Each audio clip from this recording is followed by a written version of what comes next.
Good day, good afternoon, good evening, everyone. This is Viper S of Viperland. And of course, we have no background music on this bit because we never stop at a bit that has background music. That's just how it is. We're back here with Chaos Child. I don't know what to expect this week. I didn't know what to expect last week for sure. But a lot of what happened last week really signaled, well, this is the end of the game, but we have more game. In fact, it just went to a new chapter. So we have at least a chapter's worth of new game continuing. So yeah. Also, hey Ramen, welcome to Viperland in the chat. How you doing? So yeah. I don't know. We're just gonna have to see. I should have read that one, even though that's where we ended off last week. We have no updates on the person of interest in the case, Takeru Miyashiro. Also, hello, Clever. Welcome to Viperland in the chat. Poor Taku, yeah. Poor Taku, poor everyone in the orphanage that, you know, is still alive. It's just, yeah, the friend group is shrinking rapidly, actually. Now that I think about it, the friend group is very rapidly shrinking. Also, hey Joe, how's it going? Welcome to Viperland in the chat. How you doing tonight? The body count is high, yeah. Too high. The police have said that the reason for issuing a warrant that reveals a minor's real name was the grave importance of this case. Thank you, Taku Sounds. I woke up with a dull ache in my head and an unpleasant sound in my ears. I must have been sweating. My clothes were wet and sticky. Where am I? Well, you seem to be at Frieza. Probably one of the few safe-ish places, depending on if we learn anything new about people. Oh, I'd never seen the ceiling or smelled these smells before, but then I remembered. This was Frieza, Momose's company. I didn't feel like I'd slept at all. I put my hand on the cushions on the sofa I'd been lying on, and slowly sat up. After what happened, when the last moments of the dream came flashing back to me, I looked at my hands. Excuse me. Yeah, 2 are dead, one's a serial killer at large. Cool. And the last one that's not Taku had damn well better be innocent and alive. I could still feel the sensations of her motionless but still warm and living body. My hands were shaking, but they were the color of human skin. Back then, they'd been stained dark red. Stained with Nono's... Why? Why? Are you okay? Oh yeah, because she's not... Is she technically a member of the club? She's not, right? Like, she's clearly in the friend group. But she's not technically a club member. The same reason. Yeah. Oh, Arimura was sitting on the sofa across from me. Yeah, she's a lit club. She winced when she looked at me. Yeah, and we all know that nothing bad has ever happened in an anime-style literature club, so she should be fine. Sorry, of course they're not.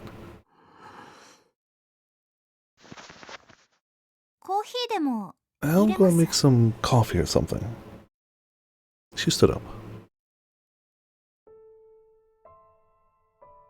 I hope so. I mean, I also do, but like, I would have felt safe trusting, quite a few people who we cannot trust, so... I didn't want any. I didn't feel like eating or drinking anything. But I couldn't even muster up the energy to refuse. That's how exhausted I was. The government's Human Rights Department, the Lawyers Foundation, or Federation, as well as all major non-profits have given their tacit assent to the use of the boy's real name. Oh, so whatever they accused him of doing, he did it hard. It's not just like, he like robbed a store or something. It's like, we need to find this guy. Like now. They haven't said what he's accused of, but it's probably has to do with the dead body on top of his school. If I were to guess, just, you know. Public opinion, by and large, agrees with them. Okay, so nobody's on his side. Got it. Just like what happened 6 years ago. Is it? You mean with Takumi Nishijo? I legitimately forgot his last name. Legitimately. Yeah, they said he was main suspect behind the New Generation madness, but he proved them wrong and became famous. Takumi won. No one liked him either. Yeah. Kunasato and Momose were talking in front of the TV. The people on the TV were still saying that I was the one who was behind the killings. Okay, so they think that not only did he kill Nono, but he was the whole new gen. That would be why they're after him. Yep, It didn't seem real. When they said my name, it felt like they were referring to some other Takeru Miyashiro, who lived somewhere else in the world. Momose looked over at me. Ohayo. Good morning. But what's good about it? I tried to say something back, but the words got caught in my throat. Felt like if I said something, all the feelings bottled up inside me would come pouring out at once. Shinjo. Nani indeed. Also, hey Eric, how's it going? Welcome to Viperland in the chat. Shinjo got in touch with me. They said that the news is calling you a person of interest, but for some reason the police have decided you're the mastermind behind these crimes. Cool. Oh man, if we could just shove all this on Taku 1, oh, that would be perfect. The perfect solution. Including the death of Nono Kurisu.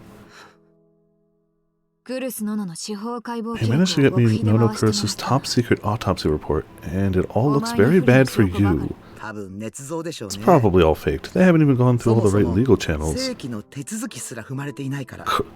Cops faking evidence once they've decided somebody's guilty in order to support that claim? No. No. I don't believe it. That's never happened in the history of any country, anywhere. No. No. Autopsy report.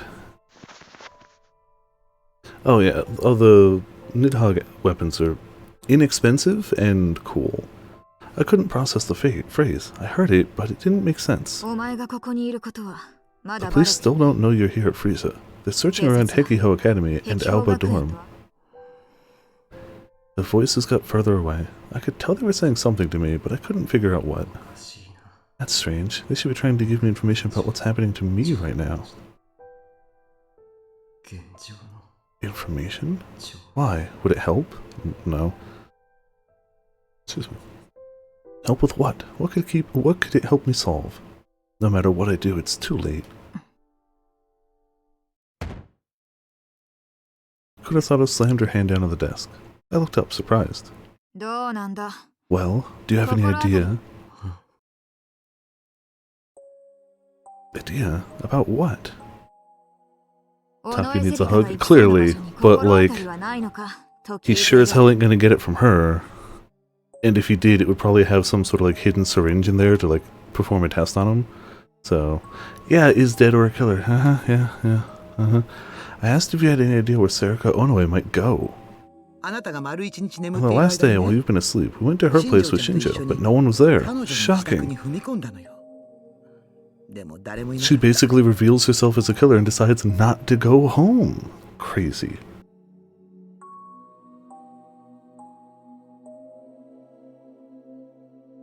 I mean, I believe the name of this chapter is Sarika Onoe, right? Yeah. So, like, one way or another, we finding something out about her that isn't just she's killing people.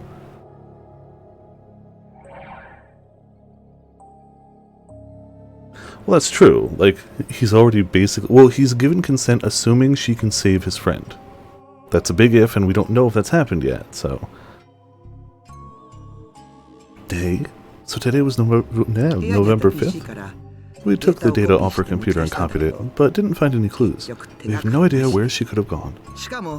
And now that it's been decided that you're the criminal, even Shinjo can't use official resources to search for her. Why would we look for anyone else? We decided it's this kid. I want to know why. I really want to know why they've decided it's him. Because that either implicates a lot of random corruption in the police force, which would not be surprising, or it implicates Shinjo. Straight up. Like, if he wanted to let Sarika go away, just give her free reign to, like, continue doing whatever she wanted, hard pinning the blame on someone else would really do that. The police are acting strange. Someone set a trap, and we walked right into it. Oh, that's it. They set a trap card face down and ended their turn, but we didn't notice, and we triggered that trap. It all makes sense now.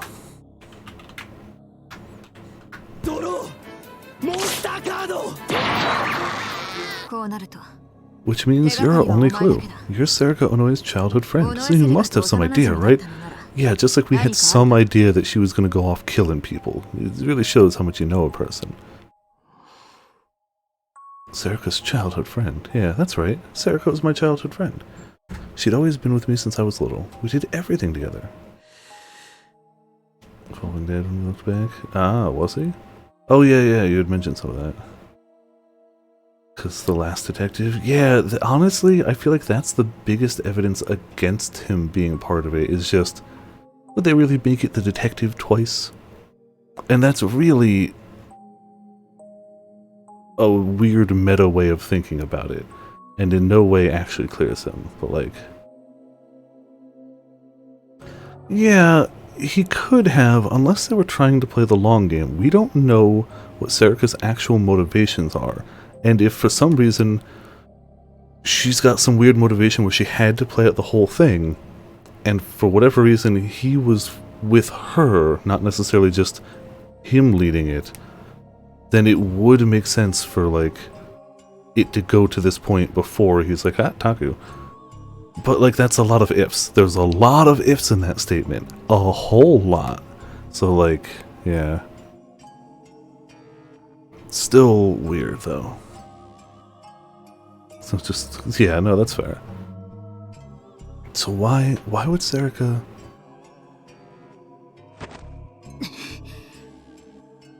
Kunosato grabbed me and pulled me close enough that I could feel her breath on my face. Huh? Stop screwing around. This is our chance. Do you want to waste it?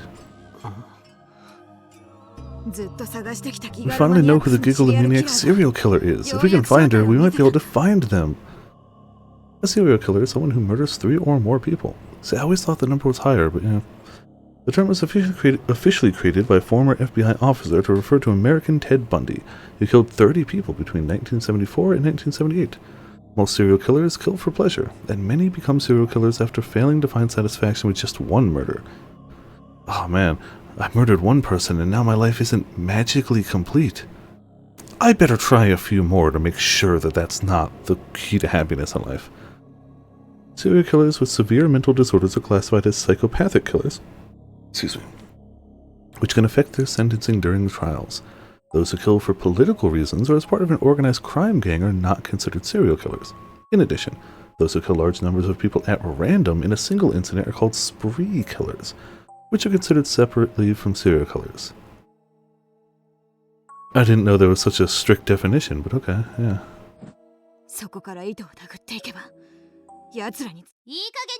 Enough! A loud voice echoed off the walls of the room. I thought Arimura had gone to make coffee, but at some point she'd walked over to me and started to glare at Kunosato. First he lost his younger sister, and now he lost his older sister, Kurisu, and yet you're still...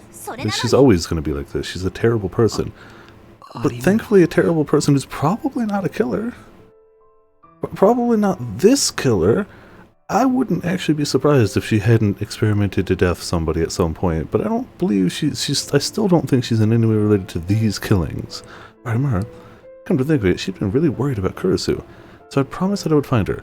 If it came out that it turns out she absolutely killed people, I wouldn't be surprised. I'd only be surprised if it turns out she was involved in this specific set of murders. If she's killed Gigalomaniacs in the past, I'd be like, yeah, no, that's in character. So why? Specifically if it happened while experimenting. Why did this happen? There we go. Only for science, yeah, of course. She glanced at me for just an instant, and her lips were trembling. Can't you try and be a little more sensitive, Kunosato? No, she can't. You never change, do you? No, you never change. What? Whenever somebody's sibling is involved, you get testy. Arimura swallowed her words. It was as if she'd been stabbed. She clenched her fist tight, as if trying to stop herself from doing something she might regret. No, you won't regret it, I guarantee you. You definitely will not regret it. There are very few people I'm capable of being nice to, and unfortunately, you Gigalomaniacs aren't included.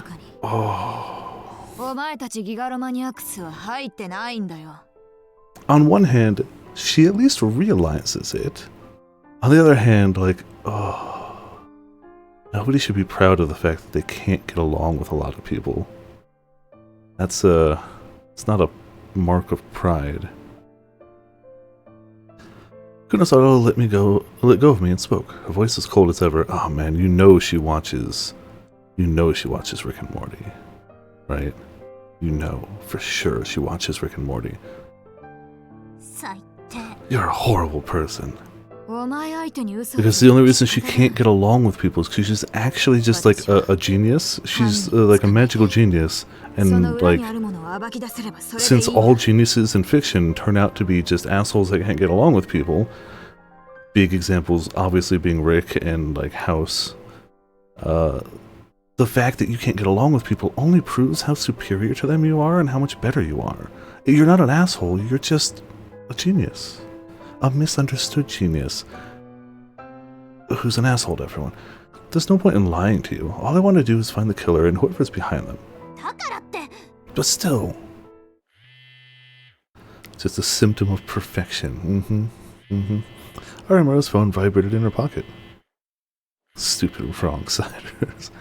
She looked annoyed when she took it out, but her expression changed when she saw the screen. She tapped the screen and put the phone up to her ear. Hello, Uki? Is everything okay? Yeah. Yeah, I see. Oh, wait a moment. First, put Hana on. Uki?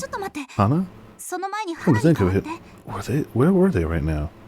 Was something terrible happening to them because of me? Arimaru was speaking crisply and clearly into the phone, while I was still struggling to even think. She reminded me a lot of Kurisu. Hana. Oh, yeah, Hana, you're listening, right? Oh, you're listening. We're still stuck here, so stay with Uki and Yuto, okay? Yuto's in bad shape, but so is Uki. Thanks.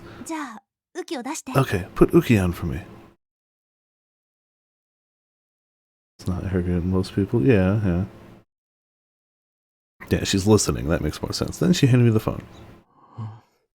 She says she wants to hear your voice. Say something. Okay. I took the phone and gently put it up to my ear. Hello? Oh, Takeru, it's Uki. Her voice was even weaker than usual. I could hear a tiny noise behind her. Sorry, Uki. It's my fault. No, I'm fine, but there's so many people from the media. And the police are here, and they searched your room, and no-nos too. Correct. Absolutely needs a universe full of hugs. Ferris is best girl. Ferris is very good. And the doctor went somewhere and hasn't come back. I don't know what to do. Oh, I'm assuming they have him, like, being interrogated in case he knows anything. So they would just leave the kids alone? That's, cruel and unusual is perhaps the term? You've got, like, one high school girl who doesn't actually ever speak, watching over traumatized children? Cool. Awesome. Dad hadn't come back. Were the police still questioning him? Yeah, looks that way. I'm really sorry. Oh, no, I'm sorry. I heard a tiny sniffle on the other end. I know things are worse for you than for me, so I have to stay strong, don't I? I'm Yuto's big sister. Her voice was strong, but I could still hear the tears. Miyashiro, it's time to hang up. If any of the police in Alba Dorm hear her, they'll know where you are. Arimaru took the phone from me. She talked with Uki a little while more, and then hung up. I couldn't forget the sound of Uki's tears. And then I finally realized that all I'd done was apologize. I hadn't said anything to make her feel better. My home, Alba Dorm, was being ripped apart by police officers looking for clues. I could imagine Uki and Yuto there, sobbing and not knowing what to do. Also with no parents that weren't cops ripping it apart around. No, I have to go. The next thing I knew, I was staggering forward. I got off the sofa and headed for the front door. Miyashiro? Kurisu was gone. So was Yui. So I had to be there, or Yuki and Yuto. My hand touched the doorknob. And I slowly opened the door. everything started to feel less and less real, and I watched my body move like a character in a movie. Miyashiro-chan? Miyashiro? Where are you going? To Alba Dorm. If I don't go quick, Yuki and Yuto... Wait, you can't go outside! Arimura grabbed my arm. The news hasn't shown your picture yet, but people on the net have it. Of course they do. Also, hey Sora, how's it going? Welcome to Viper Lane in the chat. Let me go.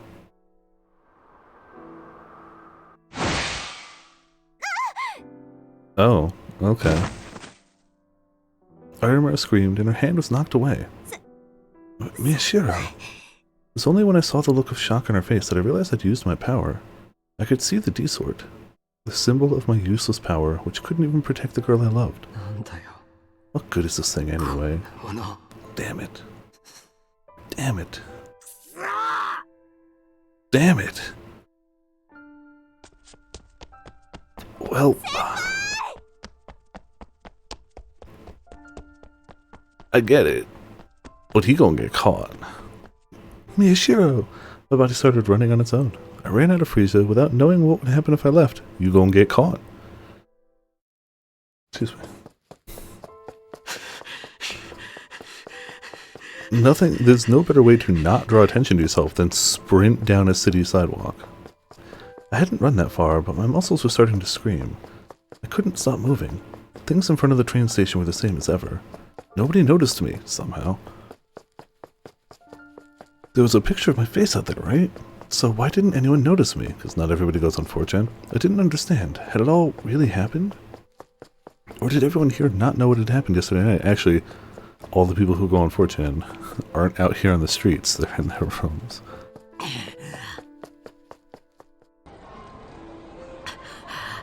I have to get back. I have to get back to Alba Dorm, which is heavily guarded by the police. The police were at Alba Dorm, ripping apart the place I loved. They decided I was the killer, and they'd even searched Nono's room. Why? Yeah, they're in their shipping containers, exactly. That night, I'd asked Shinjo to let me take Nono's body to the hospital. My memories cut out after that. I could only remember a few things. I remembered being taken to Frieza and screaming and sobbing there. And then, that's right, that's when I'd heard the news that I was wanted as a person of interest in the case. God damn it, damn it. Mama said had given me something to drink and some medicine. It was probably a sleeping pill or something, to calm me down, to keep me quiet. Didn't want to sleep, because Kurisu, the one I loved, was dead. And it was Sarika Onoe, my childhood friend, who'd killed her. How could I sleep? But I'd spent the whole day on a sofa asleep. I ran. I was too tired to run straight, but my body was heavy, like lead, and wasn't doing what I told it, but I kept running. No one noticed me. Why are you walking around like everything's normal? Why are you smiling and shopping? What the hell is wrong with all you people? A warrant? What the hell? Why would I kill Nono? I mean, why would Sarika? Story's gonna be a ride. Oh, yeah. For sure. I staggered, tripped and fell. I must have skinned my knee because it started to feel like it was burning. Once I fell over, I couldn't get back up. It was all I could do to roll over, and then I realized that I knew this place. This is... Looked around and shivered. This was the place.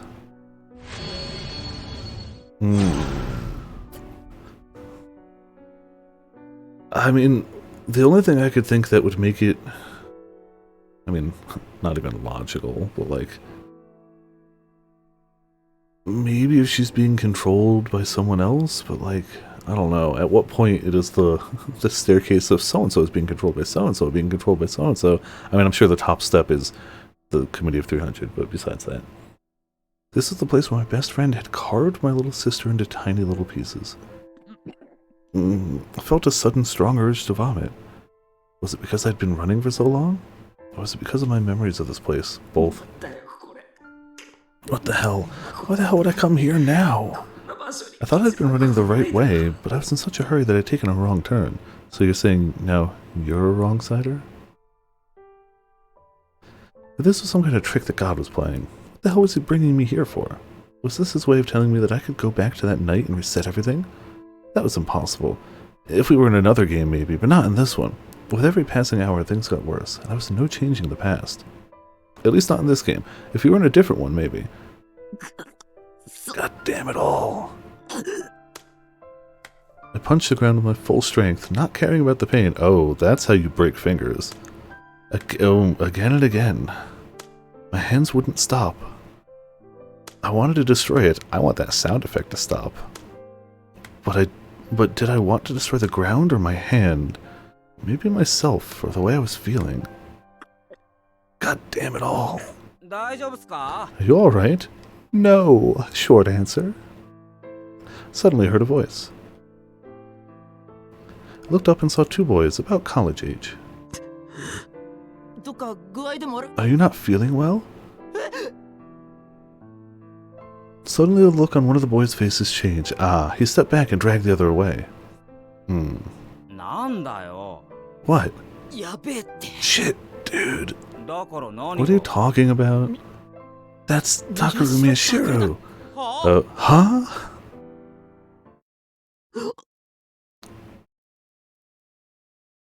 So, again, his plan as for how to not get caught were to sprint down the streets of Shibuya to the scene of the murder, punch the ground violently until his hands were bloodied and broken until somebody noticed him.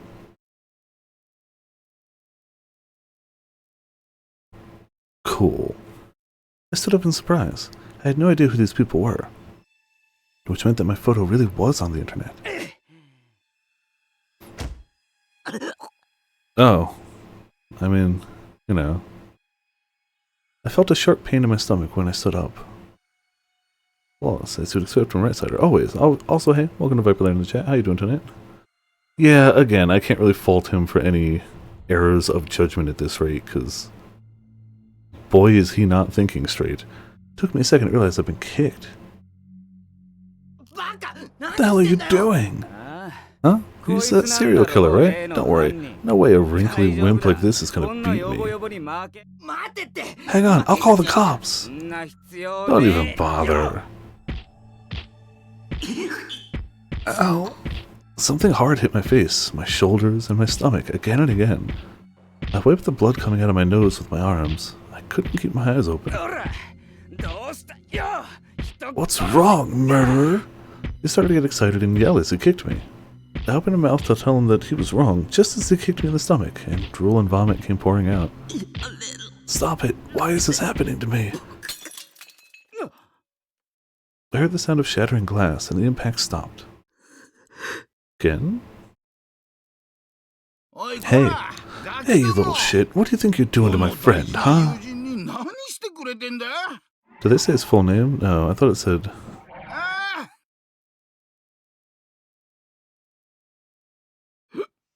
Yeah, Gen-san. Hiccup! You okay, Taku? He said hiccup. Gen took me by a quiet, lonely route to his fortress, Mayashiro Park. Is this you? Why would that be me? Oh, I already saw that on Twitter, yeah. The person who hit 90 fishing while being a level 11 in the only battle class? No, that's not me. That's who I aspire to be, though. Absolutely, yeah. Of course, the police had come to the park in droves as well, but Gen and the other homeless had told them nothing.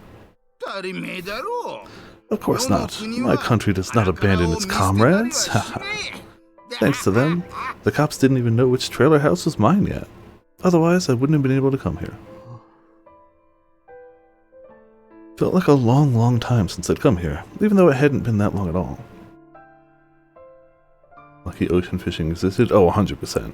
I mean, you could still probably do it without that, but it would suck. It would suck. Honestly, I prefer my way of, damn it, I can't get to any more new fishing areas with the battle level I am. I better level my battle class a bit so I can get to new fishing areas. That's what it really is.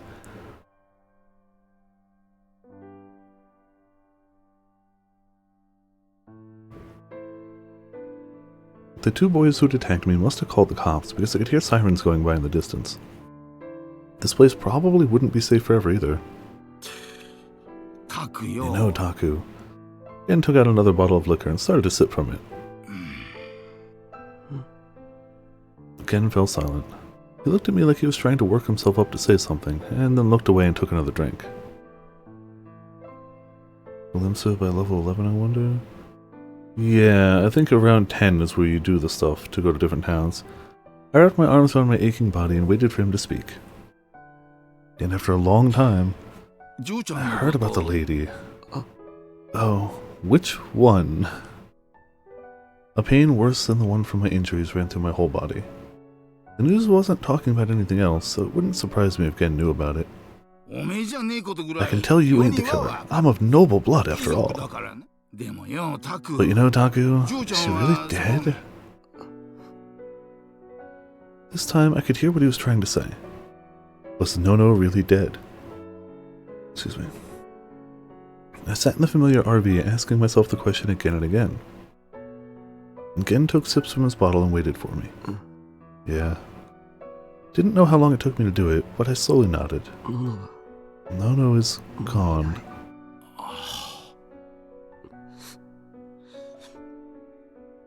I looked down, feeling like I'd admitted to some horrible, unfixable mistake. Why? She's one of those people who deserves to be happy in life. I couldn't lift my head at all, but for some reason I didn't cry.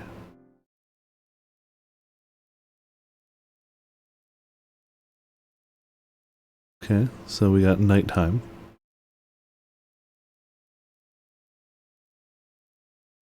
The sun set and another hour passed.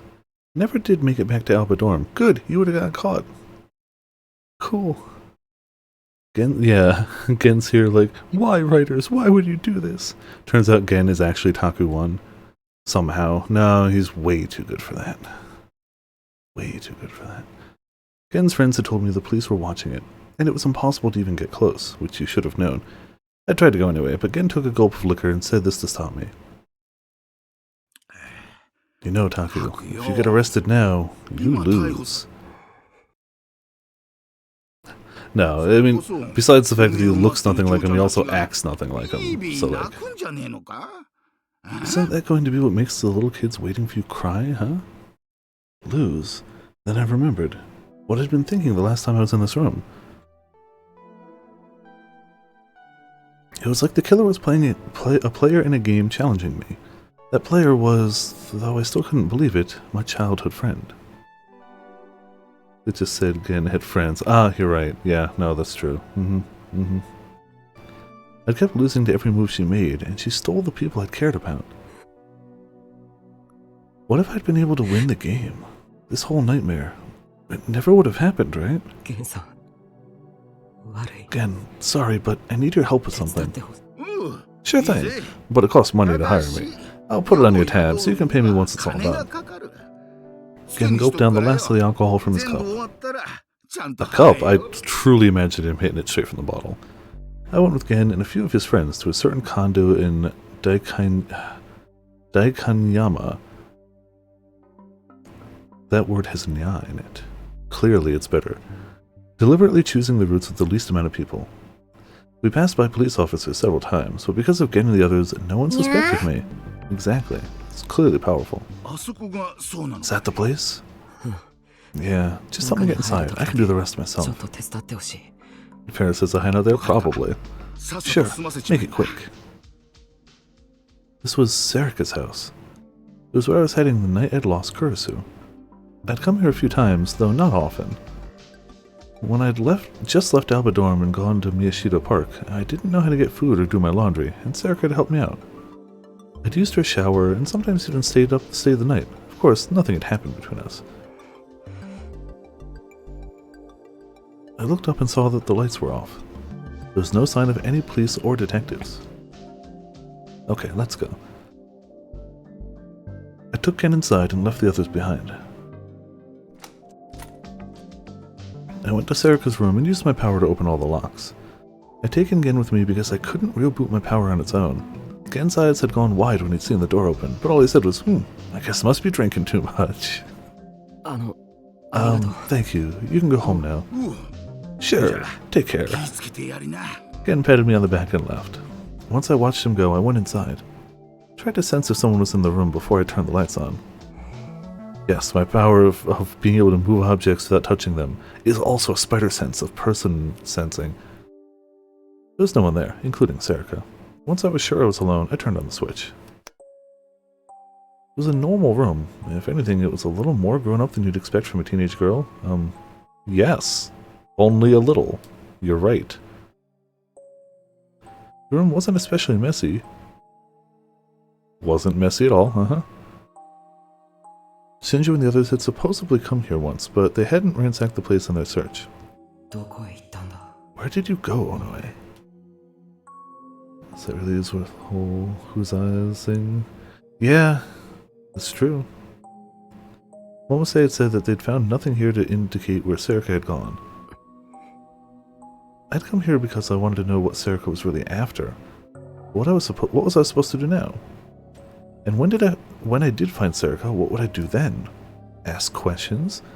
If I did, what kind of answers would satisfy me? None. What kind of answers would be good enough? None. Satisfied? Good enough? That was impossible. Also, you're both wrong. It's a dog. I turned on Sarika's computer without even being sure what I should be looking for.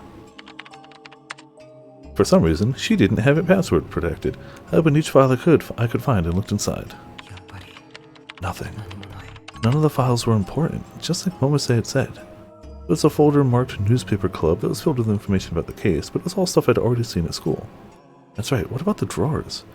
I pulled open one of them. Oh, well, you kinda asked for that one. I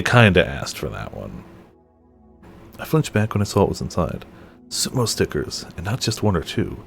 There are tons, and all of them with a real 11th Rorschach. What are these doing here?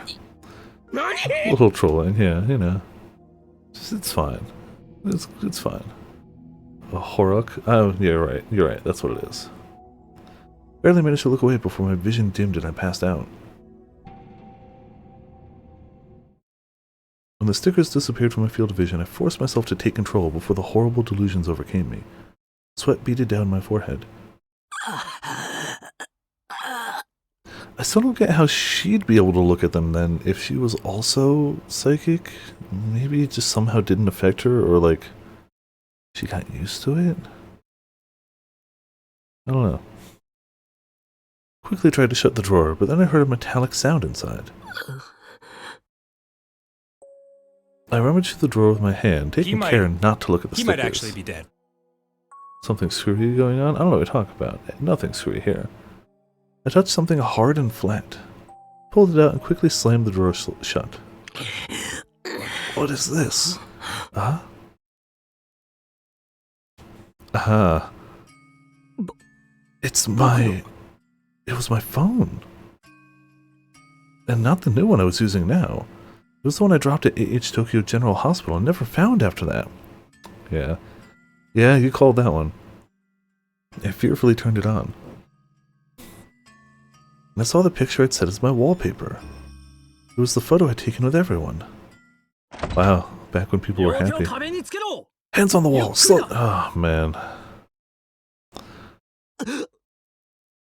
Suddenly, the door opened and I heard a click of a cocking gun behind me. Well, you're in trouble now. I almost turned around, but a low voice told me to stop. Don't try anything. Do what you're told. Okay. Oh no, that was definitely a cop. Or just a dude with a gun, I don't know. Was I going to be arrested here? If I was, that would be the end of everything. I wouldn't be able to escape no matter what excuses I tried to make.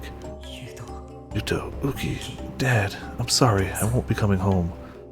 You're a gigalomaniac. If you use your power, you can escape easily, a tempting voice said from somewhere in my mind. But if I ran, it would mean I was the killer. If it ever went to trial, it would look bad. It already looks bad. And also, they've already decided you've done it, so you're not going to get out of this. They already decided you did it. Then it's okay to just kill him, Taku. There aren't any witnesses here. I heard a voice I recognized in my head. Was I hallucinating from exhaustion? Or was she using telepathy? What are you doing here, huh? The man I thought was a police officer suddenly sounded surprised. Miyashiro? Oh. Huh? It was only then that I realized who it was. I twisted my upper body to look at who was behind me. Oh, hey. Shinjo? It is you, Miyashiro. Shinjo? Yeah, that's Shinjo. I almost collapsed from relief. Shinjo put his gun away and sighed as he walked over to me. It's always the same thing with you, isn't it? You worried me. He made a fist and booped me on the head. Bopped, I suppose. Ow. I didn't know what to do when I got the call from Momose. Where have you... Huh?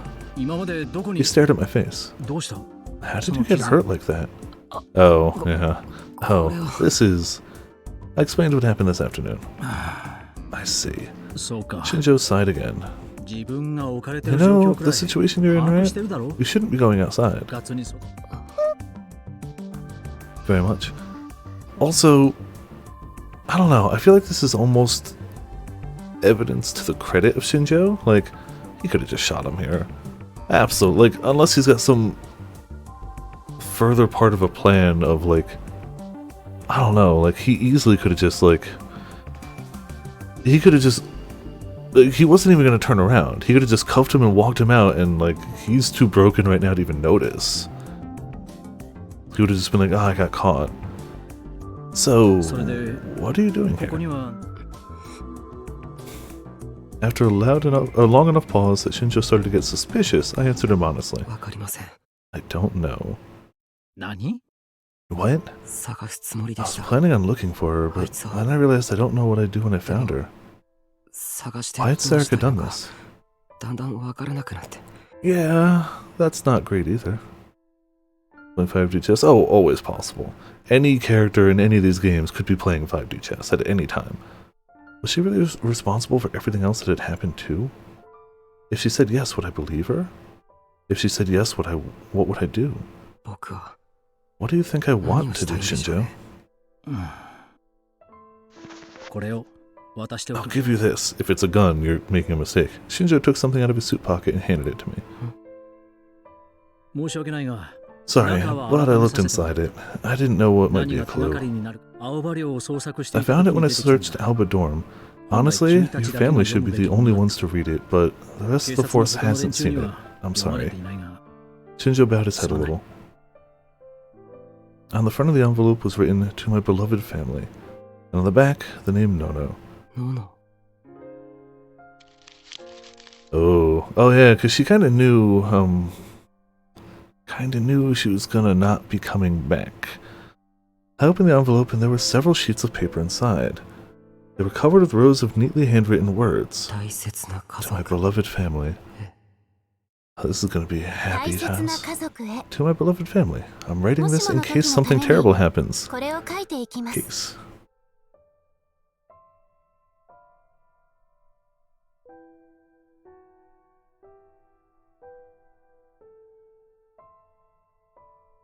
Yeah, no, she knew what was going to go down there.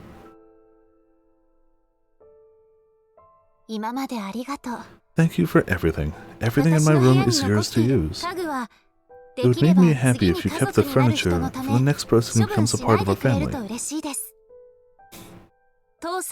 Dad, I'm sorry I won't be able to help around the clinic anymore.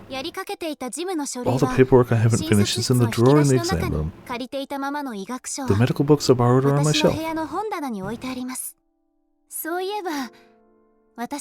know, when I said I wanted to be a nurse, all you said was, "Oh, I see." I thought you might have been opposed to it, but you actually knew what I wanted to do a long time ago, didn't you? Did you hear me talking with one of the patients, or did you just know somehow? It started with what you said when I was helping Takaru with his physical therapy. You're doing a great job for someone who hasn't gone to school. I'm impressed. I'm sure that's just the way a father is. I love the rules you made for our family. Thank you. Please don't drink too much. Yuto and Uki. I'm sorry this is happening at a time like this. I can't make any excuses for what happened with Yui. I couldn't stop what happened. It's my responsibility. Yuto, I'm sorry for being such an obnoxious big sister. Looking back, maybe I was a little too strict. You're a boy, so you probably wanted to have more freedom. Constantly, yeah. Uki, I don't think it matters how long somebody's been a part of the family. What matters is how much you've seen them laugh or cry, how much you see of each other at your worst, how much feelings you've shared. You're Takuru's little sister. You're Yuto's big sister. Your dad's daughter. It'll be hard being the only girl, but I know you can do it. Yeah, well, other than maybe flashbacks, but yeah. And lastly, to Takeru. I'm sorry for breaking my promise. Constantly. I guess I'm a bad sister. It's okay, he broke the same promise. I don't know what's going to happen, but no matter what happens, I know you'll be mad. But if something happens to me, promise me you won't think about revenge. I know she's involved, and I know you'll want to know why, but don't try to find out. Don't do anything dangerous. If you can, forget about your power. Make more friends at school, find a girlfriend, and be the best boyfriend you possibly can. Go on a fun date and talk about stuff that doesn't matter, like the people you always make fun of. Go out with your friends and do some of those things that you always said were a waste of time. What friends? Also, like, not for nothing, I get where she's coming from. She wants him to live and not get the same thing that happened to him that happened to her, but like, I don't know, if one of my best friends killed one of my other best friends, I'd be super curious as to why, to a frankly obsessive degree. You looked like you were having so much fun at the culture festival, and when you were talking with Yubi and Yuto at home. Every time you said you were different from everyone else, I always wondered why you had to be so stubborn. It's true that you have a power that no one else has. It's true that your family might be a little different. Yeah, it would, for sure. That doesn't mean... It doesn't mean you have to get so stubborn about trapping yourself in a lonely shell. It always seemed to me like you were afraid of being just one face among the crowd. You were scared to think that you'd be the kind of person who wouldn't stand out. But I don't think you are, not to me, even if you're doing the same things as everyone else. Because you're part of my family, and I love you. Oh, but please don't dye your hair, it would look terrible. Anyway, back on topic. I know this is going to be really hard for you, and you're going to have to try to find a way to cope. Don't dye your hair. It just wouldn't work. I'm not getting any notifications. I can close it, but I'm not hearing any. Yeah, it says streamer mode is enabled, so it shouldn't be playing any sounds, and I'm not hearing them. So it's...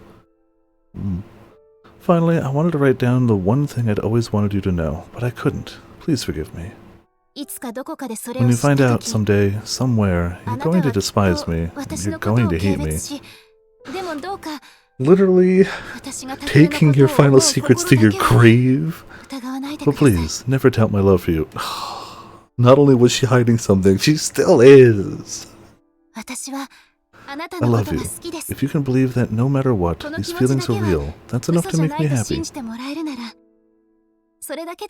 It's time for me to go. I'm sorry for being so selfish, Takeru. And I'll say it one more time, but don't think about revenge.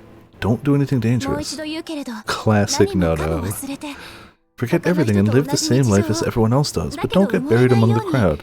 The thing is, even if he absolutely wanted to right now, he immediately couldn't, because there's a warrant out for him, like, by the time he woke up. So even if he read this immediately upon waking up and wanted to do that, which he clearly doesn't, can't. You can't just go back to school and lead a normal life when they're immediately going to go, you did all this, goodbye. I pray that you never read this letter. November 3rd, 2015, no. Well...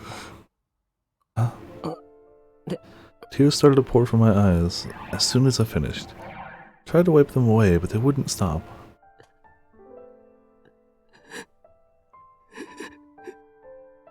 I fell to the floor, holding Nono's letter in my hand. No matter how hard I tried, I couldn't stop sobbing. As I cried aloud, in my mind, I was apologizing to Nono over and over again. November 5th, 2015, Thursday. Same time. Frieza Incorporated. I see. Yes, understood. Miyashiro was at the killer's house, he says. Momose moved the phone away from her ear and relayed Shinjo's message to Kunosato. Oh, so he's weeping on the floor and he's like, I should call and let them know where he is. Kunosato stopped typing at her computer and grabbed the phone away from her. Shinjo, put Miyashiro on. I want to ask him something. Yeah, I'm sure you're the first person he wants to talk to right now. She must have not liked the answer she got back because she looked annoyed. Then bring him here as soon as you can. I've more or less finished my search off the data. I just sent you a message with the results. Give him a swift kick in the ass and tell him he can cry later. Wow. Wow. Momose arched her eyebrow as Kunosato hung up. That was a little harsh, don't you think? It's the truth. That's the other thing of the so-called, like, I'm not an asshole, I'm just smarter than everyone. As long as you're telling the truth, you can be as rude as you want, because you're just telling the truth, obviously. You're not rude, you're not mean to people, you're just telling the truth. You can't be a bad person if all you're doing is telling the truth. That's not what I meant, Momose began. You know what it's like to lose someone close to you, too. Kunosato looked down, as if searching her own feelings. Huh. Weird. I'm not finding anything in this search. But then she looked up like nothing had happened, and turned back to her computer. I only care about myself. Another classic symptom. She really is just... He tells it like it is. Closer you get to a non-evil character of any... Yeah, She's still not Taku. But, like, yeah, she's very hateable. But to the best of what we know, not actually evil. The idea of a boy and a girl who've lost both the ones they've loved consoling one another disgusts me. I don't give sympathy, and I don't want it either. I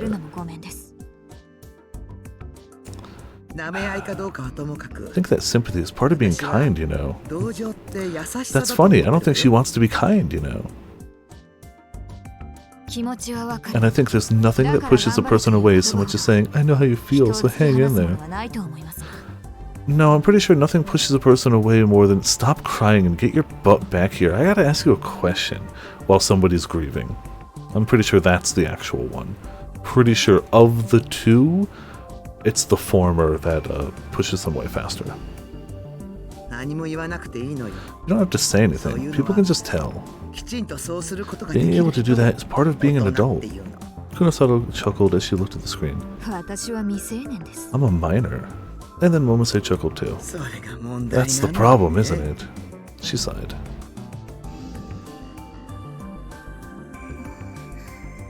Oh, Arimura, you can go to sleep, you know. You haven't gotten any rest, right? Kunosato turned and saw that Arimura had gotten off the sofa.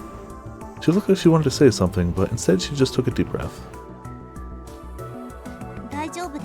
I'm fine. Anyway, what did you find? Arimura looked genuinely relieved when she heard that they found Miyashiro. I see. I'm glad. Arimura, have you ever heard anything about Onoe's past? Kunosato suddenly looked away from the monitor and spoke to her. Huh? A minor character. There's that little bit that just played in the song that every time I hear it, I'm immediately transported to Terraria. It's just that little bit of just like 100% Terraria just copied, just like my soul leaves my body and starts playing Terraria. Onoe's past. She was in elementary school, for example. She was caught off guard by the sudden question, but Arimura was able to answer quickly. Just that she was Miyashiro's friend, nothing else. She'd only gotten to know Sarika about a month ago. And all they ever talked about was the case. She didn't know a lot about Sarika's private life. Did she ever lie about her past? It doesn't matter how small it was. I don't think so. Sari, she didn't lie very much. That was the truth. Arimura was capable of recognizing even common courtesies and jokes as lies. That's why she never knew how filled with lies. That's why she knew how filled with lies most people's conversations were. And that was the real reason why everything she said at school was a joke. Nothing made her more upset than when she was talking about something serious and the person she was speaking with responded with a lie. That's why she told jokes. Everyone around her joked back. It was a lot easier that way. But out of all the people she knew, Ito and Sarika from the newspaper club were some of the ones who lied the least. They just weren't any good at it. But to Arimura, that was a greater blessing than the others could imagine. See, that's like... Mind you, lying and being a good person are different things, but like... And we know Ito was controlled into it. We know that. But if Sarika wasn't, then like... I don't know. But to Arimura, that was a greater blessing than the others could imagine. That's why it had been such a shock. It might not have been as bad for her as it was for Miyashiro, but she felt like she'd been betrayed by someone who's more than a friend. When Kunasato realized that she wasn't going to get anything useful out of Arimura, she turned back to her computer. Are you finding anything out about her? Nothing. We're getting nowhere. She sighed and flicked the monitor with her fingers. This is a detective agency, and we've got Shinjo's network too. Finding people and doing background checks should be the easiest thing in the world. But I can't find any information on her that dates back before middle school. The first time we see any information is November 2009. Arimura gasps. That's the month of the Shibuya earthquake, isn't it? More specifically, 2 weeks after the quake, on November 21st. I found her records at a hospital affiliated with AH Tokyo General, because everything is affiliated with AH Tokyo General. There's no data from before that. No birth certificate, no school records, not even a family register. And what's more, Kumasato's face took on an even sterner look as she called up another medical chart. Oh, hey, Kaleidosclea? Kaleidoclea? Ah, man, I'm gonna get that wrong every time. Just gonna say Kaleido. Thank you so much for the follow. Hope you're having a good time. Enjoying here. I'll go to the hospital. It would be, wouldn't it? Yeah. It belonged to... Ah, yes, I can... Takaru Miyashiro. I guess I could have left it on that page, but I can't read Japanese, so... Okay, so it was his medical chart. Sorry, thanks for the meal. Don't worry. To be honest, I'm sick of the stuff. After I finished eating the calorie block, Shinjo threw the wrapper in the trash. Whenever he was running around in a case, he always kept 2 or 3 with him, he said. Yeah, I mean... I don't know if he would have ended up bringing her to the hospital. Like, we don't know what happened after that point. We know he ends up in a coma for, what was it, a month? A month or a year? Like, a long time, though. So clearly, he was clearly up and walking about during the quake, so what put him in a coma? That memory, so yeah, it seems like a lot of his memories are screwy there. So then what caused him to go into a coma? I ate them a lot too, so I knew what he meant about being sick of them. I ate the chocolate ones a lot. In order to have her kill his parents, yeah, it seems super likely. I see. I don't know how long I'd been crying, but it was the first time I'd cried until my lungs and throat hurt. Shinjo had offered me a handkerchief and quietly waited a long time for me to finish. Snoozing? Yeah. Just, taking a nap. After I'd fallen silent and I couldn't find any new tears to wipe away with the handkerchief, my stomach suddenly rumbled. Till then, I hadn't even felt like drinking water, but after a full day of no food, my body had begun to demand it.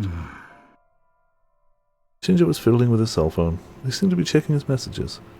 Then he turned to me questioningly. Miyashiro, sorry, but I need to ask you something. I could tell if he was asking if that would be okay. Felt like the tears were about to start again, but I held them back. I looked down at Nono's letter. I'd been holding it so hard it had gotten crumpled in my hands. Don't think about revenge. But don't do anything dangerous. I know. I'm fine, Nono. I'm not fine at all. I'm not, but I'm fine. I touched the letter as gently as I could. And then I looked at Shinja with tears-swollen eyes and nodded. Go ahead. What is it? It's about Sarika Onoe. Kunosato, me, and Momose have all looked into her. There's just too much we don't know. Just tell me what you remember. Give me your oldest memory of her, preferably of the time when you first met. I wasn't sure how to process the complicated feelings I felt when he asked me that question. It was painful and unreal to think that my oldest friend was a killer. Yeah. It made me furious that I had lost my best friend and both my sisters at the same time. It made me sad to think of the letter that Nono had written to me, and to realize that I might never feel better again. And it made me feel pathetic to realize how I didn't want to admit that Sarika Onoe was the cause of it all. It all mixed together, and like a swamp that threatened to draw me down, it pulled me deeper inside the abyss of my memories. When I first met Onoe, it was before I started elementary school. I couldn't remember the exact date, so she was my next-door neighbor, and would come over and play a lot. Yes, that's right. I was born in 1997. Ugh. Old. I'm not that old. It only makes me 10 years older than him. It's not that bad. So it was the same year I started elementary school. It would be around 2004. We played together almost every day. She was like a little sister to me. I remembered that at first. I'd read her picture books that I'd only just learned to read myself. And her family was a lot like mine. It's horrible to you? Right, I'll tell you about mine, though. Your birth year. Oh man, you share a birth year with Taku, too. I was an only child, and both of my parents worked. They both worked at an IT company back when there weren't very many of those. I think they met each other there. Work was all they cared about. It was only years later that I learned that normal people didn't eat all 3 meals with a babysitter. I mean, work couldn't have been all they cared about. They had a child, so they at least, had some quality time together at least once. About the time I started elementary school, I started going online using one of their old computers. It was common for me to be up past midnight even then, but my parents didn't know. 2000s guy, older than you by 4 years. I got him beat by a decade. So everyone lucks out. Yeah, true. I think they didn't care. I can remember at least 2 birthdays where they just left me a present and a note saying they were sorry they couldn't make it. The year after the last one, there wasn't a present, and the year after that, there wasn't even a note. Part of the way through elementary school, I mostly stopped going. Technically youngest protag? Yeah, he would be, wouldn't he? Yeah. I think it was 3rd grade. Oh, yeah, he of course would be the youngest protag. By a long shot. I think it was 3rd grade. My mom happened to be home, so she picked up the phone when the teacher called. She looked annoyed when she talked to them. She said her husband was the one who took care of all that and hung up. She didn't tell me to go to school, or even that I didn't have to, and Dad didn't even know the teacher's name. At the time, I learned online that this was why they called low-level child neglect. Sarika was the same. Actually, she was worse. She always used to tell me I was lucky because I got a card. Oh, a credit card. I didn't have a babysitter then, so I had to get my own food. Once I learned how to use the card, I would split the food I bought with Sarika. I don't think her parents hit her or anything either. Oh, there was one time she came over to my house really scared.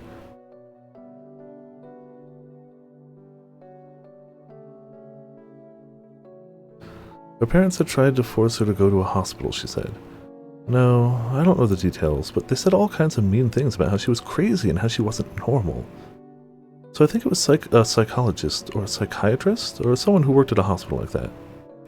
She cried a long, long time. I let her stay in my room for a while. My parents never cleaned it, and they never looked inside it. Yeah, thinking back, we were probably together all the time when I was little. So he's older? True. No, I've never met Sarika's parents. She said they were almost never home. I don't think I ever went to her home either. They didn't have a computer, so there was no need to go. They didn't have a computer. Why would I go to her house? I'm not sure. I don't think she went to school a lot. I never saw her playing with anyone but me, and we were busy finding information on the internet, so we were much smarter than... No, never mind. When we were in 4th grade, 2 years before the earthquake, we heard a rumor about Amy, an urban legend. We both went to the basement in the hospital to look for it. Yes, AH Tokyo General Hospital. We liked stuff like that, both me and her. That's where we saw the experiment being done on Minamiyasawa. We got scared and ran. I couldn't even imagine what it was that I was seeing back then. Okabe definitely looks older. I mean, besides the fact that that's his general, design, and he is a little older, he is in college. I feel like he's also got a lot of emotional years on a lot of other protagonists. Not to say other protagonists haven't gone through as much stuff, necessarily, but, he's done it over and over and over, and that's gotta wear on somebody emotionally. Oh, Zero for sure. Even though, 6 months have passed, it has aged him 10 years. For sure. That was the first time she and I snuck in anywhere. I don't know if I'd go that far, but he definitely has an older look to him. But then it's yeah, freshman in college. But, yeah. Sarika, I think she was scared. I remember thinking that I needed to protect her. We were both equally excited. It was a chance to know something no one else knew. Yeah, even in just the canon storyline and not any of the bad ends, he's gotta have at least almost a year, right? The amount of times he's looped back and back, he's gotta have 6 months to a year extra. Even if he's only doing it, little bits at a time, he does it a lot. And I feel like there's an unspecified number. I feel like there's just times where it's I tried everything I could think of, didn't work. But we were both... Oh, wait, that one. Sarika told me I should go to school and tell everyone what I saw, and so I did. Everyone told me I was lying, of course.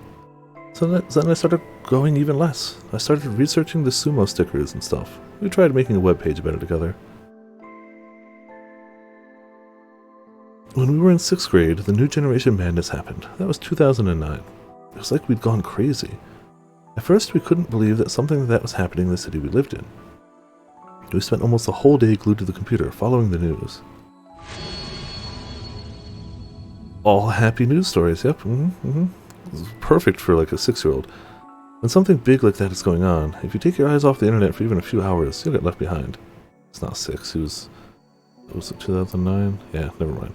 Not at all, but he's still way too young for that. We stayed up all night in shifts following the case. Sometimes we'd use our cell phones to read the internet as we actually went out to the crime scenes and took pictures. Yeah... For sure it seems that way. Especially because we have supposed confirmation that she was not at all in the hospital basement. But yeah. Well, I mean, what would a chaos game be without a pink-haired girl who was imaginary friends with the protagonist and absolutely just tried to keep them shut in their hole and encourage all their bad things? So, no. More murders kept happening, and eventually they started to say Takumi Nishijo was the killer, but that turned out to be wrong. Sarika and I were both very excited. He seemed so cool. Now we know his memories are warped. His memories are absolutely warped. He has no idea what he's talking about. He has no idea what he's talking about. No, I refuse. No, He's broken. We can't believe a single thing he's ever said. Proving your innocence means getting the right information, and shoving it in the faces of the people whose information was bad, right? Seems like the ultimate expression of what I was trying to do then, and I guess I'm still trying to do now with the newspaper club. Sarika said he was amazing. I agreed. You know, if any part of this conversation had happened before, I would have immediately suspected Sarika, because she said Otaku 1 was good. When the earthquake happened, Sarika and I were near the O-Front building. Nishijo was doing something there, and we wanted to see. Oh, yeah, he was. Then there was this high-pitched noise, and everything went white.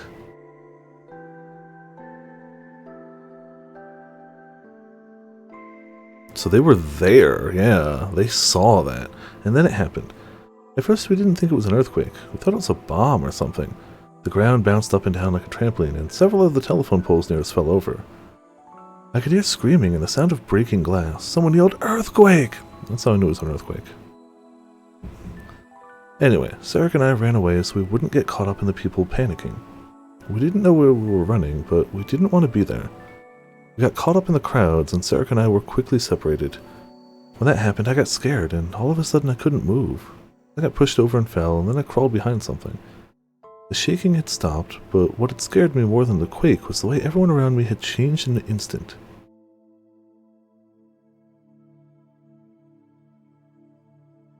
They'd have seen some videos, Yep. Spent a long time in that spot, unable to move. The idea of going home never occurred to me. There was no way I could rely on my parents for help, and at the time, I thought that no place in Shibuya was still standing. I didn't know what to do. And then I found Sarika passed out near me. She must have been pushed down and hit her head, or maybe she hadn't been able to handle what she was seeing because she had passed out. I decided I had to save her.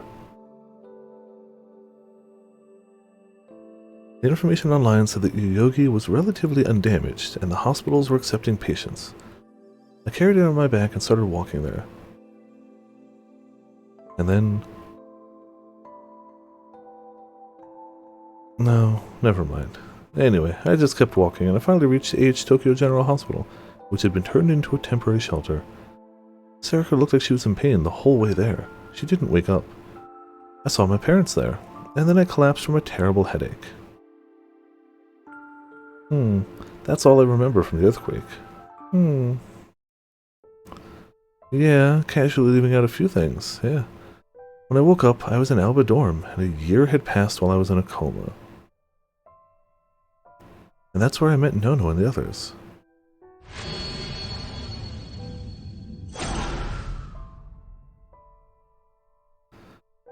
Sorry, I'm fine.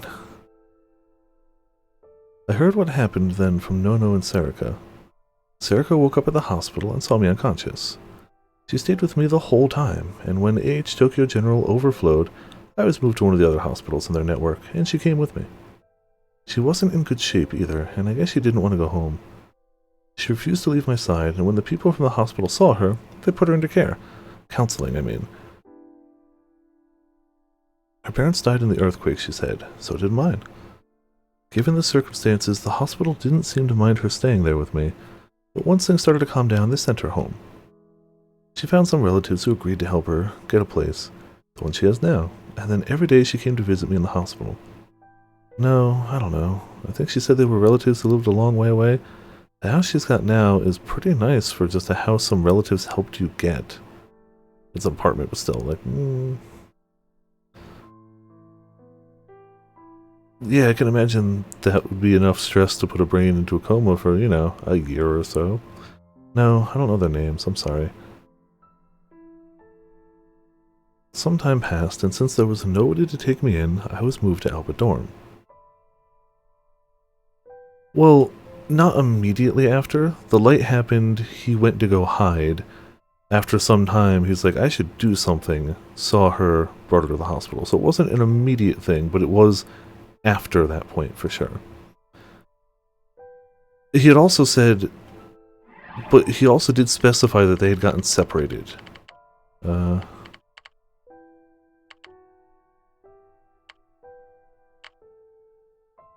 was it? Did specify. Anyway, Sarika and I ran away so we wouldn't get caught up with people panicking. We didn't know we were running, didn't want to be there. Sarika and I were quickly separated. So,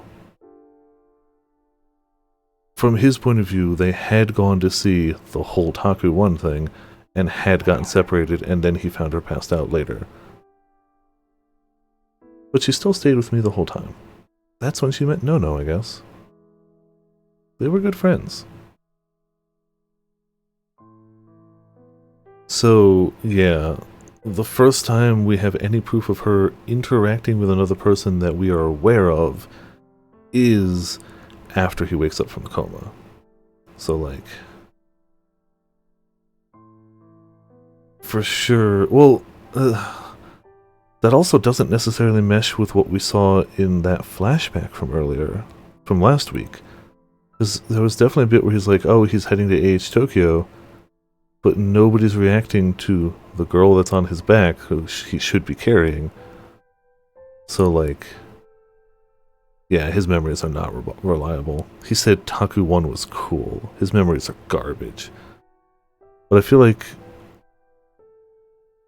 like it's pretty likely that it's, like, imaginary friend real booted to kill his parents. I feel like that's the most likely in this case. And that would definitely put him under a boatload of strain, mentally. And we know she was friends and interacted with No-No. We know that. But we don't have any tangible proof of her interacting with anyone or anything before that. And they can't find it. Professionals can't find any info on her before the quake. At all. When I woke up after more than a year, I had trouble moving. No-No helped me with my physical therapy. Sarika would come check on me all the time. And No-No would happily tell her my progress. Family was very, very important to No-No, and Sarika was the one person outside of the family she called by her first name, not her last. The two of them would go out and visit all the different crepe shops in Shibuya, and since Sarika didn't have any interest in makeup or clothes, No-No would take her shopping for them. Excuse me. I mean, the more recent stuff would definitely be, like, maybe if he had, like, real put her with, like, the concept of, like, destroying his family in mind or something, but that doesn't make any sense for the first, like, 5 murders. What's the point of those, then? The later ones would make sense, destroying all the people he was closest to, but, like, the first few, there'd be no reason for those. They really were good friends.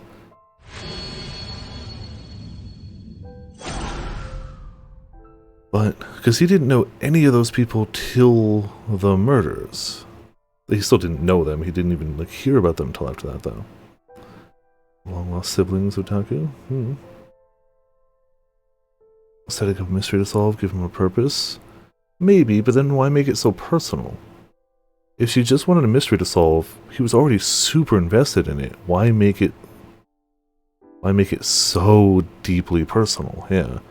Even if she was just interested in keeping it interesting, Shibuya's got a lot of people. And, I don't know. After my therapy ended and I could walk, I started going to school more and more. Yes, that middle school. I was given special permission to be in second year, along with other kids my age. Sarika did the same, as a first-year student. After the earthquake, while I was in a coma, she started going to school. It was hard living on her own, but No-No would take care of her, and her relatives sent her plenty of money.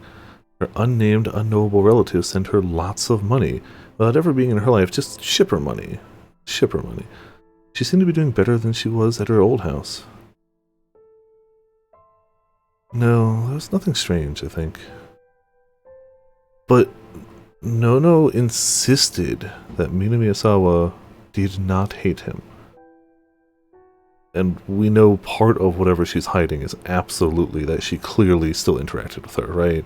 Like, that's part of what she's hiding, is that she clearly had more interactions with her and there's something else going on there that we don't know about. That's part of it.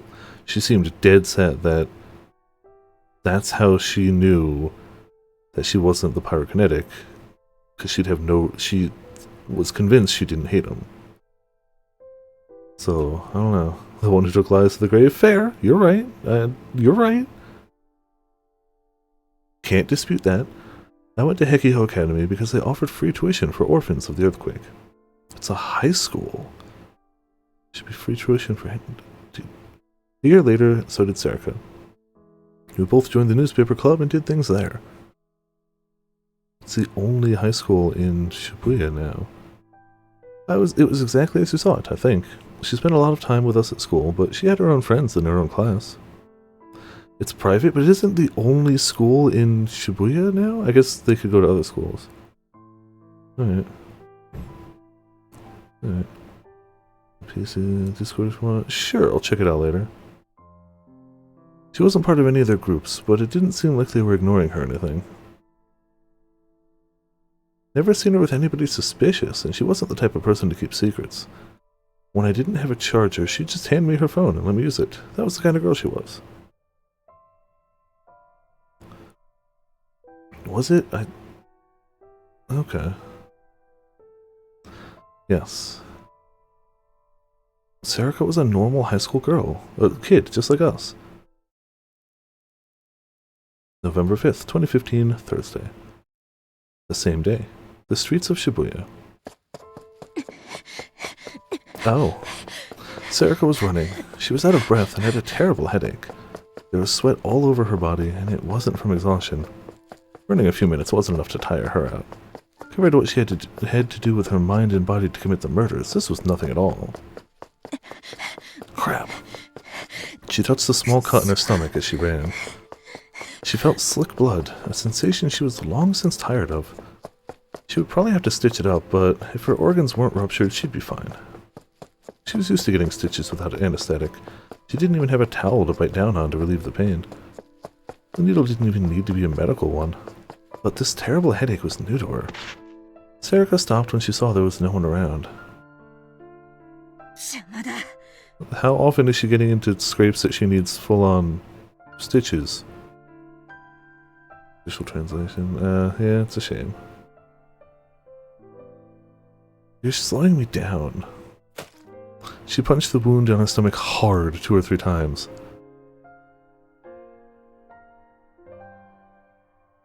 The sensation of a fierce external pain, a sensation she was used to, ran up her spine. She'd hoped that it would alleviate the pain of her headache. She hoped that her brain would decide the pain of her open wound was more important than the headache. But now they both hurt. The headache didn't stop. It felt like a cold needle was being driven into her head with every heartbeat, as her mind screamed at her that something was terribly wrong. She knew why. Just struggling against his power did this to me, huh? Her head hurt, but her mind was still capable of clarity. Her foe was far stronger than she'd expected. Mind control. An unimaginably horrible form of hypnosis which could make anyone do whatever you wanted. When he was an ally, she thought it was the greatest power imaginable. Now that he was an enemy, it seemed like the worst. No. That's not right, she laughed to herself. He hadn't been an ally. He'd been a helper or a co-conspirator, hadn't been. So she's not the controller, but she was working with them. The controller is a he. And for some reason now they're not working together? If you could call him anything, he was a blackmailer. Yeah, she's the other one. The phone in her hand trembled. Wasn't the one she'd used when she pretended to be a normal person. She destroyed that a while ago, so that the police couldn't track her. It was the one he'd given her for communicating with him.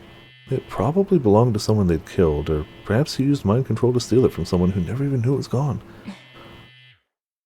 She stared at the screen for a moment, but finally decided to answer it. How's your stomach? Sorry, you attacked so suddenly, my body just moved on its own. Liar, you were expecting it. I could read your mind. She's the mind reader.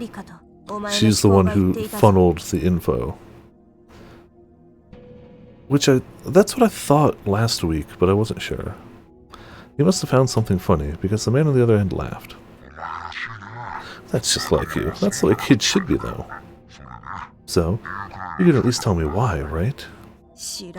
Yeah, somebody had to have read her mind to find out where the ID card would have been. So she posited that one of the two, if there was more than one, had to have been a mind reader. You know damn well. Sarika's voice was filled with rage. He knew, and yet he asked anyway. He was either a sadist or some kind of sick hedonist, or both. The methods he came up with for his murders always felt like one big joke. Why did you make Takeru Miyashiro out to be the killer? The plan was to make it look like Senri Minamiyasawa was behind this. Are you saying I was responsible? Of course you were, asshole, she thought. A warrant had been put out for Miyashiro only a few hours after Nono Kurisu's death, and in a way that would normally never be possible. There's no way they'd given a miner's real name out that span of time, unless he had used his power. What the hell are you thinking?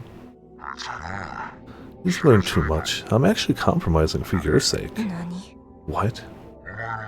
Your mind-reading power has helped me a lot. I might have had to kill him, but instead, I'm just going to have him arrested as the killer.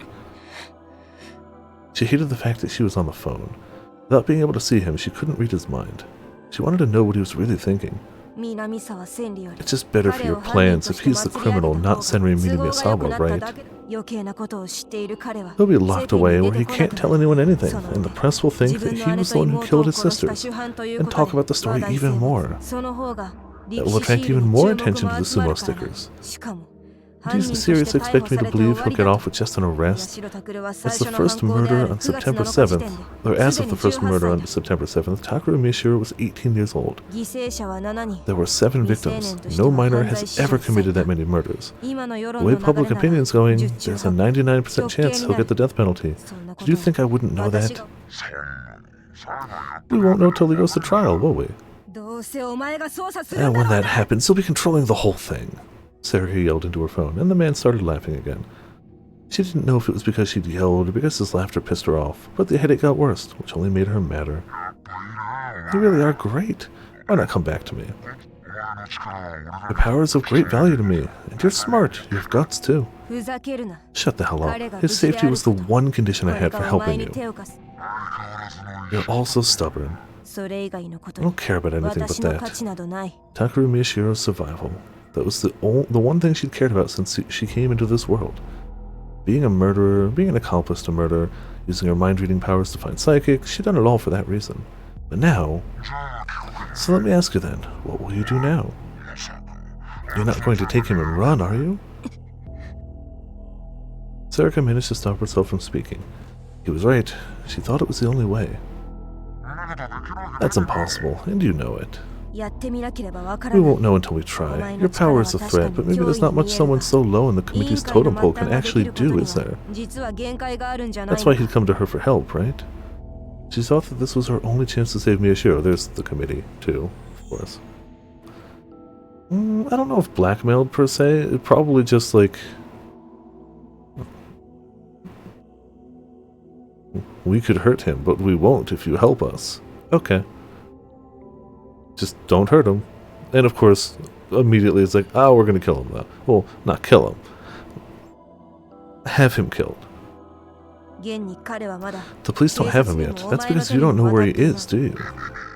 You got me there? That's right. I'm all the way at the bottom of the organization chart. I don't even know who the main members are. And then he spoke in a voice that sounded a little too deliberate. She could sense his lips curling into a smile. Maybe I'll start with Frieza. Because they both met Taku. True. So, yeah, if it's somebody who doesn't know where he is... Counselor? Maybe. But then why? Why, like, at this rate, anyone... Well, committee member. But, like, anybody important enough to be on the committee... Why would they be in such a low-ranking job? Like, if we think of male characters with portraits who hasn't died or been cleared right now, yeah, the only other one is the father. And besides the fact I'd like to think it's not him, I'd like to hope it's not him. Even if it is, he's just like a back-alley doctor. If you're somebody on the committee, wouldn't you have, like, some sort of grander job than, like, school counselor or like minor medic? Maybe I'll start with Frieza. She finally gave a small gasp. She thought that's where he was hiding too. How did he know about Frieza? When she whispered that to herself, he said, "Listen, they told me all about Frieza. Don't you know how much he and Nono trusted me?" Oh. Die, asshole. Sarika hung up the phone and started to run, ignoring the pounding in her head.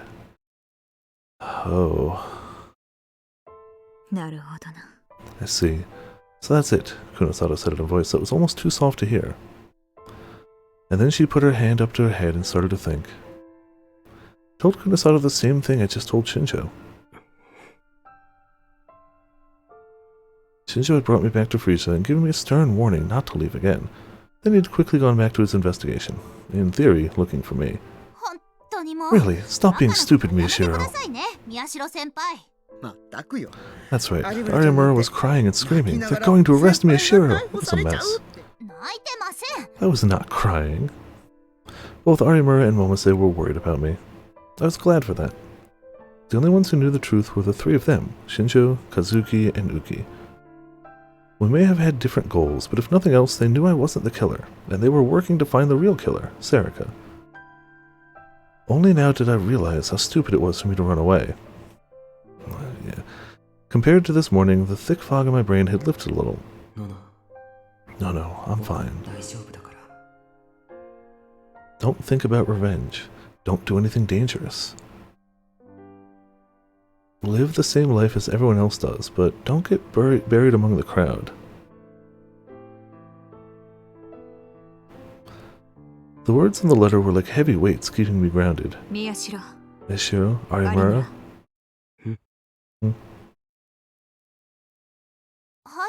Huh? Kunosato turned away from the computer screen and towards us. Her expression was even sterner than usual, impossible. I've said this before, I think, but I'm absolutely certain that the white light seen during the Shibuya earthquake is in some way responsible for your powers. I agree, yeah, that seems very likely. You know there was a planetarium near the epicenter of the quake, right? Yes. Some shenanigans was going down at that planetarium. That planetarium was bought out by a certain company, and according to Shinjo's investigations, after that purchase, suspicious men were seen there many times. And at the same time, there were multiple witnesses to incidents that sounded like real looting. We also know that this company is deeply related to AH Tokyo General Hospital. Yup. So, what are you saying? This is just a hypothesis, but I believe that just like that basement facility, the planetarium was being used for some kind of gigalomaniac-related experiments. Yeah, boy, it was. But that earthquake destroyed the planetarium. Or no, it's also possible that one of its experiments went wrong and caused the earthquake?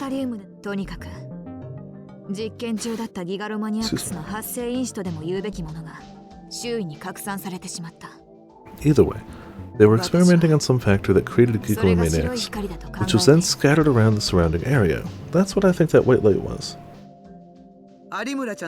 Some kind of material that brought out the gigalomaniac powers from your brains, I guess. It might not have been matter, could have been electromagnetic waves, energy, or something similar. Oh, so like an allergen. Yeah, a psychic allergen. But instead of sneezing, you just awaken to your psychic ability.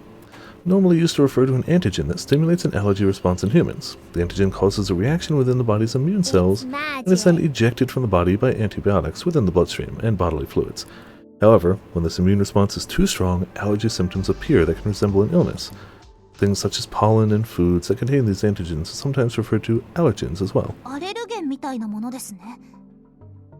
Not even close. Don't use words whose meanings you don't really understand. It makes you look like an idiot who needs to shut up. Kick her in the shins. Arimura frowned. The two of them still weren't getting along, and never will. And so this causal factor, whatever it was sent into the brains of a lot of different people, but not all of them awakened. My research has shown that this only occurred in the young, whose brains were still developing, particularly those experiencing something that put them in a state of extreme stress.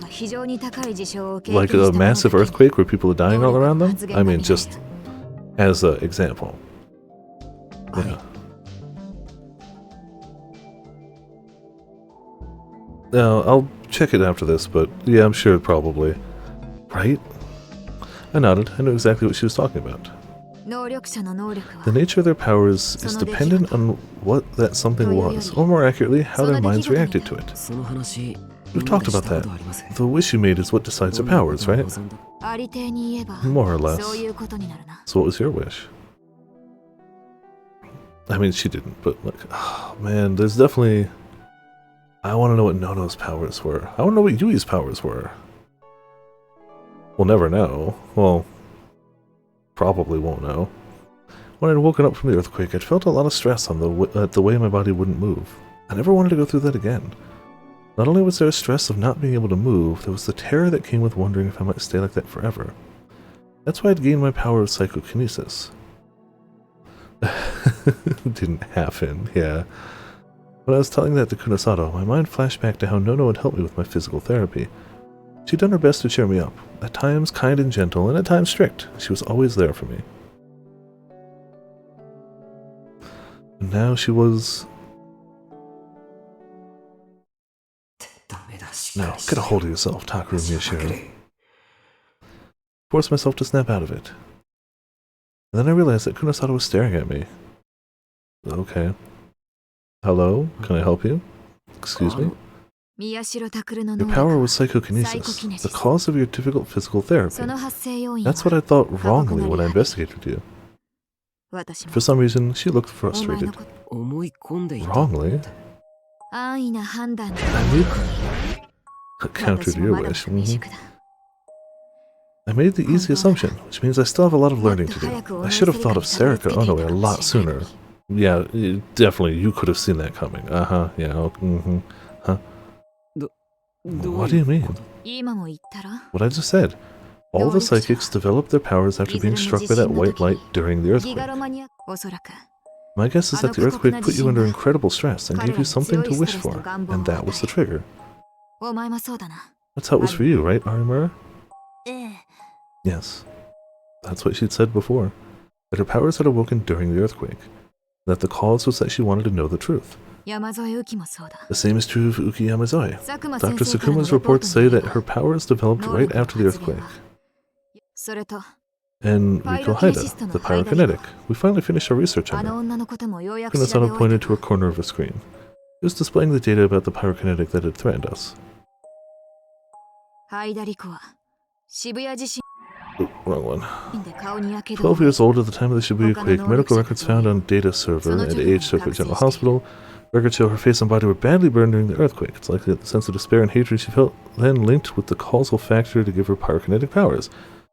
Originally confused with Senri Minamiyasawa, a suspect of the return of the New Generation Madness, but she was found burnt to death in her own condo during the investigation. There were many strange aspects of her death, such as a piece of rebar being impaled through her body.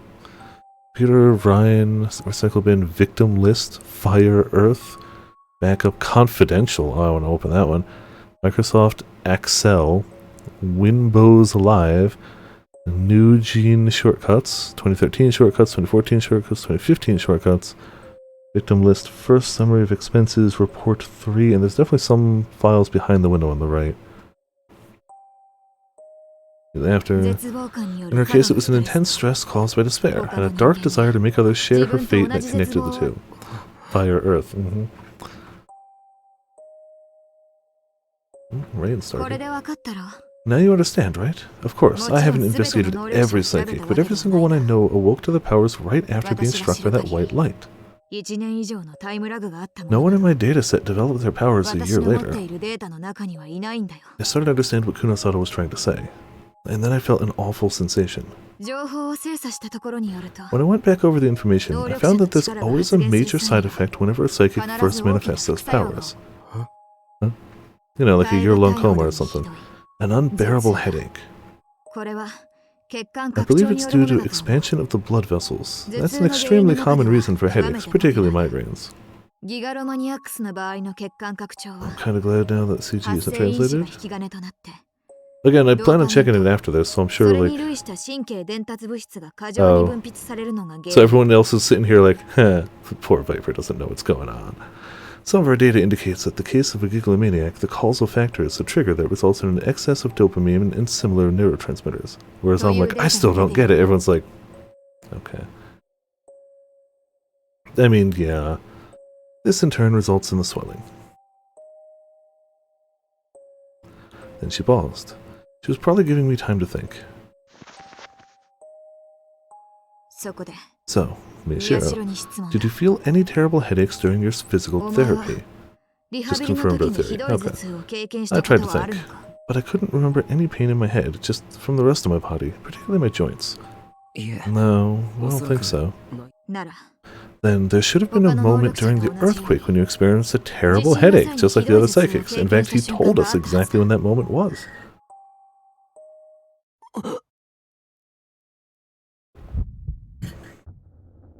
I could hear my heart beat loudly.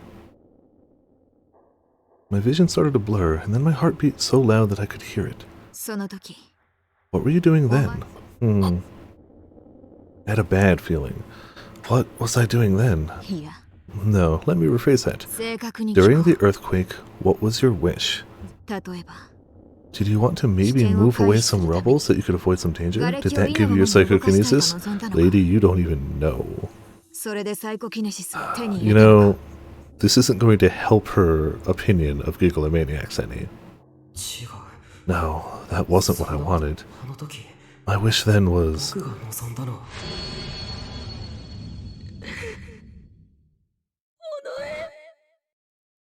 Sarika, save me. Please, please. For a moment, it felt like the headache I had experienced during the earthquake had come back, and I grabbed my head in pain. I wanted to get the idea out of my head, but it wouldn't disappear. No, that couldn't be right. What's wrong? Kunosada stared at me. Her expression was as stern as ever. It is still slightly weird that he ended up being able to move objects then? Like, is that just some secondary side effect? Because he definitely can move objects. That's a thing he can do. Eventually, she did something to her computer. It displayed a different set of data than before. Huh? For some reason, it felt like I was being driven further and further into a dark cave. This is Inoe's medical chart. It's dated November 21st, 2009. It was at a hospital affiliated with AH Tokyo General. You said you were a patient here after the earthquake, right? Which means that this is where Inoue would have been giving her counseling. But there are no records of Inoue prior to this date. Correct, Momose? We couldn't find her family register or anything else, Momose said. But her voice sounded unreal and far away. That's impossible. Inoue's always been with me since I was a little kid. She lived next door, right? That's right. At the time, you lived in a 6th-floor condo at the end of a hall. Your neighbors were named Arai? They were an elderly couple who'd retired from the company they were in. They had no children. My heart beat louder. It was aggravating me. It was a strange sensation. I was hearing all the words, but I couldn't understand what they meant. Even my breathing was getting faster. No, she lived next door to me. Her parents were neglecting her. Did you ever meet these parents of hers? No, right? You said she didn't have any friends. Before the earthquake, did you actually see her talking to anyone besides you? That's... I hadn't. But that was because she didn't have any friends. When we sometimes went outside, she was always with me, and she never left my side for an instant. Hey, the chart. Kunosada tapped to the keyboard, and the screen changed. This is your chart. It was also found at that hospital. If only I'd found it sooner, she whispered. At some point, I started crying. I couldn't see the screen through my blurry vision. It says the cause of your coma was unknown. They probably had no idea the presence of the causal factor. Instead, it has the notes from a psychiatrist at another hospitol. Another hospital? Psychiatrist? I'd never been to another hospital. It must have been some mistake. It's dated 2006, so when you were in 3rd grade, heavily reliant on imaginary friend, it says. Imaginary friend? A friend who only exists in your fantasies. In my fantasies? That's not true, a voice in my head said over and over. Imaginary friends themselves are very common. It's not a disease. It's not a disease. Around 30% of infants have them. There are fans of the occult who say that when an infant talks to an empty space, it's because they can see ghosts. I'm sure you've at least heard of those stories, right? You're lying. But very few people maintain their imaginary friends until puberty. It's distinct from dissociative identity disorder, but if you ask me, the symptoms are almost identical. The Onoe you described from before the earthquake was always jealous of you, right? She was also a neglected child, but she said that you were better off than her. I tried to yell at her to stop, but my throat hurt too much for me to speak. A taste of blood filled my mouth. I must have bit my lip. I started crying without even realizing it. The vast majority of imaginary friends are friendly. That's because they fulfill the desire for esteem. A general term for the desire for esteem and respect from others, or perhaps from one's ideal self. This desire is one possessed by all humans, and is a fundamental and biological desire in the same way as the desire for food, sex, and sleep. Those with too strong or too weak a desire for esteem can have trouble learning to communicate with others, and some of them are actually suffering from a mental disorder. No. Transference of negative facts into an imaginary friend is actually something more commonly seen in identity disorders, but I'm telling you, you're wrong. Kunosato's words were cold and uncompromising. It wasn't Onoe who was told that she was crazy or abnormal. It was you, and you transferred that into her, Takeru Miyashiro. Just call him out like that, alright. I mean, well, don't lie to me. She's not. Oh, yeah, she would know. Put a soft hand on my shoulder and turned to look. It was Arimura. She looked at me like I was a young child in need of tender care. 'Cause you are. Stop it. Don't look at me that way. Kunosato was telling the truth. All the feelings inside me went cold when I heard her words. Arimura said she was telling the truth. So she was. But then, I didn't want it to be true, because if it was,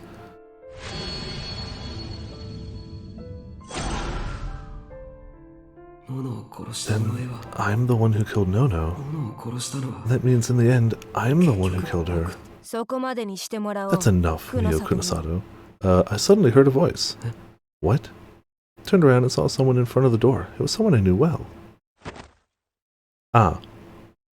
Well, hello there. Fun, yeah. That's right, it was Sarika Onoe. She was different in every way from how she'd been at the newspaper club. There was an expression on her face that I couldn't read at all. You. Wait, I'm not here to fight. The hell you aren't. It's true. Hine Arimura, can you put that away? Arimura had unleashed her D-sword. She was glaring at Sarika and pointing it straight at her. If I wanted to hurt you, I wouldn't just walk in the door like this. Wait. Why was Sarika here? What was she doing?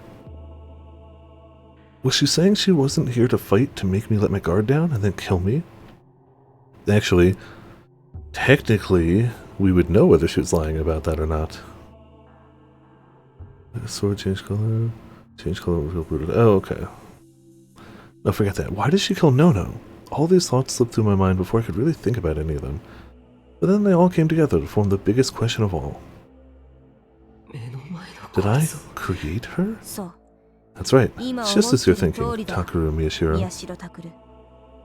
Sarika was looking me dead in the eye. Was she reading my mind? I felt like she could read everything I was thinking. I can. You created me during the earthquake. What she said was the one thing I didn't want to admit. So I found myself looking towards Arimura, who had drawn her D-sword and readied it again. Arimura nodded slowly, without taking her eyes off of Sarika. I knew that it was her way of saying she was telling the truth, but still, my heart refused to admit it. That's a lie. It has to be. Because Sarika was as important to me as Nono. A phone started to vibrate in someone's pocket. Sarika's expression changed infinitesimally.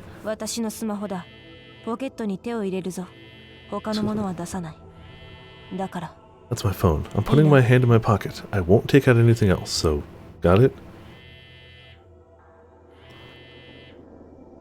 Wish he didn't do this again? What his last been to greet Taku? Yeah, he did. Sarika looked at Arimura as she spoke. Arimura was instantly able to tell if she was telling the truth. What she's saying is true. Put it on speaker. You're a suspicious woman. Yes, but also... Don't put it on speaker. Sarika nodded and took out her phone. She went to put on speaker mode, but before she did, she looked up. Her eyes met with mine. Takeru Miyashiro. Get ready for something else.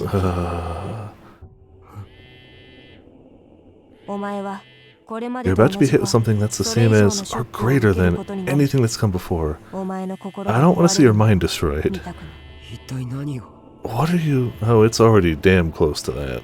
I'm pretty sure a light breeze would destroy it right now. What are you saying, Sarika? Before we could ask, she put her hand to the phone and answered the call. Hey, did you make it to Frieza? I've heard that voice before, but I couldn't tell whose it was. No, that wasn't right. I didn't want to. So rare to hear his voice from Sarika's phone anyway. Whenever he needed something, he would always call me or Nono. How did he know I was here? I guess that's a stupid question. Yeah, I knew if I told you that, you'd go running straight there. I'd never seen Sarika spit like that, and this time her face was red with anger. So how's it look? Is Takeru there? Yeah, besides the fact of them basically saying it when we saw her bit. Besides that, she mentioned having a small cut on her stomach right now, which, I mean, it could be a D-sword. It also realistically fits the type of wound that, like, a scalpel would make if, like, you know, thrown at somebody or something like that. Yeah... I didn't believe it either, until literally her conversation earlier where it's like, When I heard the name Takeru, I shivered. I knew it. There's no way I could mistake that voice. I knew why Sarika had told me to be ready for a shock. That voice. Hey, Takeru, you're there, right? It's me. It was the voice of my father, Wataru Sakuma. Joy. Bad times for everyone. I couldn't speak. The ground beneath me seemed to shift and I felt sick. The phone seemed to stick out clearly while everything else faded away. Dr. Sakuma? So that's it, huh? They knew everything we were up to then. Hey, Takeru, you listening? We haven't had a choice for like 3 or 4 streams. It's been a while since we've had a choice.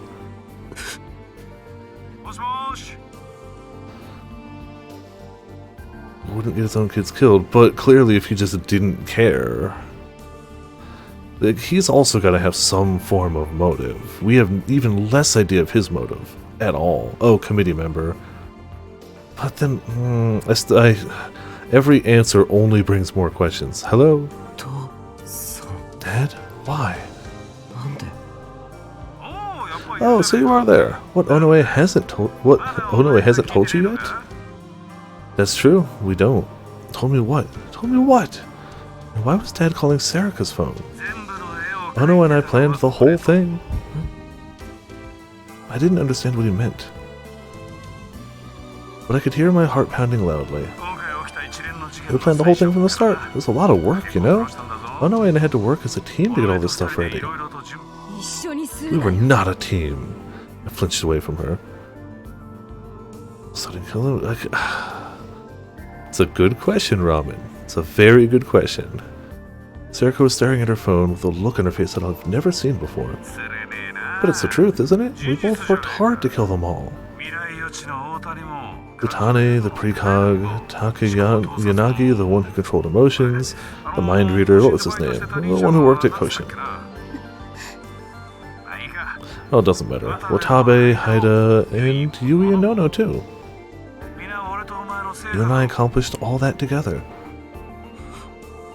That was my dad's voice. There was no mistaking it. The names Yui and Nono echoed in my mind. Accomplished. Together. Felt like I needed to vomit. The taste of stomach acid rose into my mouth. Friendly neighborhood Dr. Spider-Man. Yeah. It's still weird that he's a committee member, though. Like, just assumed they'd have higher positions somewhere. Fell to my knees, unable to stand.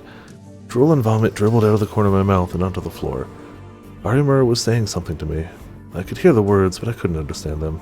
This was a dream. Just a bad dream, because why would Dad do that? It's a very good question. Look up. Dad and Sarika had killed them. Killed Yui, killed Nono, killed 2 of our family.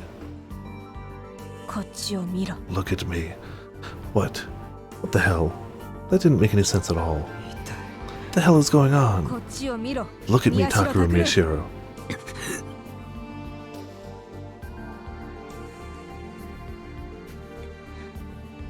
Our eyes met. Sarika was looking at me, her expression fierce. Everything will be fine. Huh. Sure. She looked straight into my eyes. I'm here for you. Everything will be fine. Fine? How could anything be fine? That's quite the statement.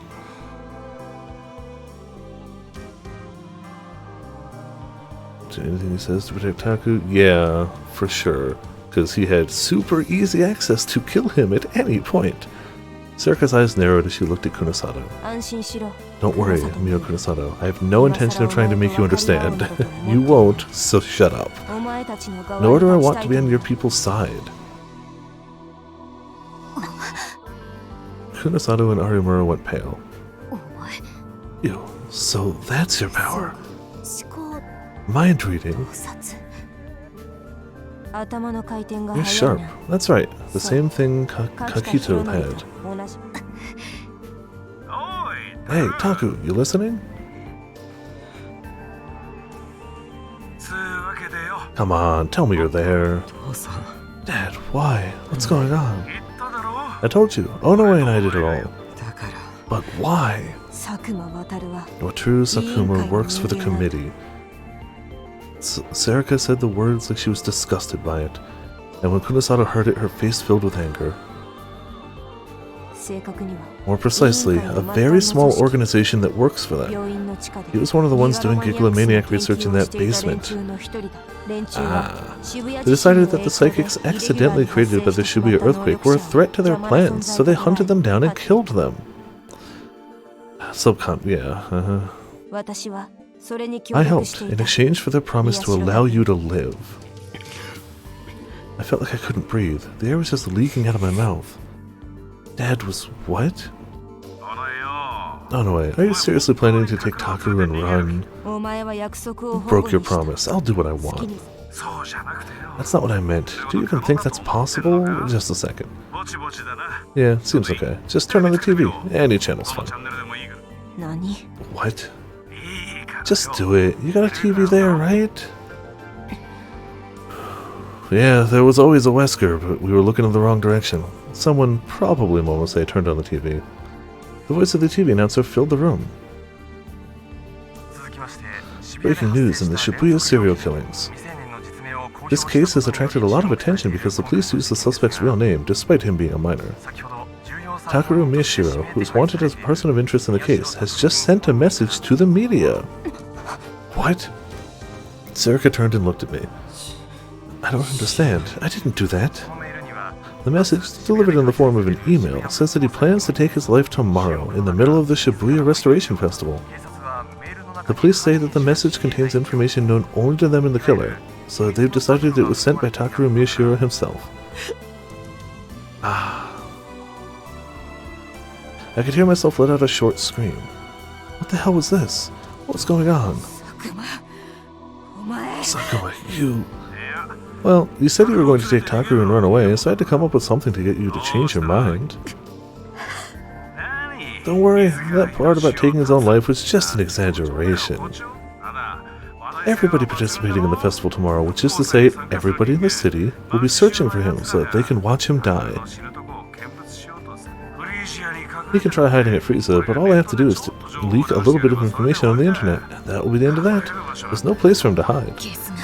Scum. Onoe, what will you do? If you're willing to give up on Takaru, I'd still like to work with you. There's still hunting to be done after all. You know, it's... Besides his other motives of works for committee, wants to kill all the Gigalomaniacs, why would he lie to her? You had a powerful ally on your side that worked with you. All you had to do is let one dude live. One dude. Like, he used the excuse of, like, he knew too much, he's getting too close to us, but, like, yeah, and she can read minds, so it's not like you can just betray her out of nowhere. Like, I don't know, why not just let him live so that she doesn't, presumably because he thinks himself too powerful that, like, I can control minds. What's she gonna do? Run? Like... There was a short silence. Hearing the two of them talk about me didn't seem real. It was like watching the world from the other side of a pane of glass. Fine. But I have one condition. Yeah, he's always respected your conditions. Oh, what's that? Let me kill you. Huh? Where are you right now? Tell me, so I can come kill you. His voice suddenly cut off. There was a heavy silence as he tried to figure out what she meant. In other words, the answer is no. Well, the goal of the 300 really seems to be do what makes the 300 more money, power, influence, without outright outing yourselves. If the way they can get more money, power, and influence is to kill off 2/3 of the world's population, basically enslave the rest of them, and mind control them into just doing their bidding, that's fine by them, as long as those 300 people get some combination of money, power, influence. If Gigalomaniacs are in any way a threat to their money, power, or influence, they're going to get rid of them. To be fair, I don't think Mr. Dr. Man is leaving this alive either. If he can control minds, the last person who's going to go will be him. 100%. This is wipe them out, yeah. Like, he is 100% not making out of this, just like no rounder makes it out of this. Out of any of it. Sorry, there's a bug flying around, but it's tiny, so I hope it's not like a mosquito. Like, yeah, he ain't on the committee, so he's dead. Oh, 100%. Robotics know it's as close as these get to happy, fun, good times. Chaos gets them, I'd argue, the worst. Steins Gate doesn't get them exactly good either, but I'd still argue Chaos actually gets them the worst. It does, but it's just the one. But it's brutal. It's brutal. But yeah. Takaru Miyashiro is the reason I exist. I won't let anyone hurt him. Are you serious? It's been 6 years since I became real during the earthquake. I've been killing people for you ever since. Wow. Don't underestimate me. She's been killing people for 6 years. Yeah. I heard what sounded like an animal's laugh. It was my father's laugh, the one I'd always heard at Alba Dorm. It's so cute when they're stubborn. You just got your stomach ripped open and you think you can kill me? Fine, I'll play along. Come to where it all began, okay? Where it all began? You don't know what I mean? Where everything about this case, no. This and the one that happened 6 years ago, where all of that began. There, huh? That's right. Let's see if we can't match the time, too. It'll be more dramatic that way. It's the perfect place for you to die, isn't it? Of course, bring Takaru, too. Well, happiness ahead. Back there, seems. And then suddenly I heard the cold electronic beep of an ended call. Everyone but me was looking at Sarika and her phone. I was still kneeling on the floor, unable to move.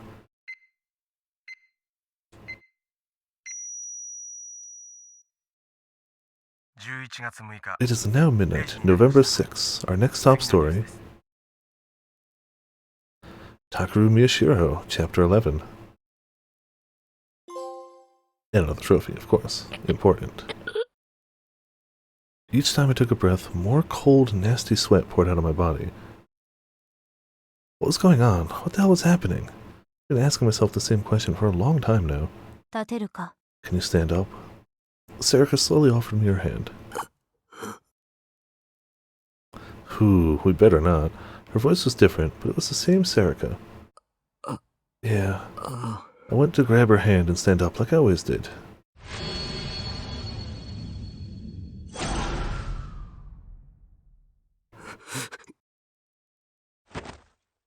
Then I smacked it away without thinking. Long as it's bien, long enough. No, that's not what you want to do. My head was still a mess from everything that had happened, but I could feel my temperature rising. I thought once more of my sister's death, and my rage was just barely enough to support me. Excuse me. I stood up and glared at Sarika. The urge to vomit had left me at some point. To be fair, we spent at least one of those streams bumbling about, for what it's worth. That's right, she killed Nono. Sarika held the hand I knocked away close. She looked back at me. Why are you looking like that? Like you're hurt.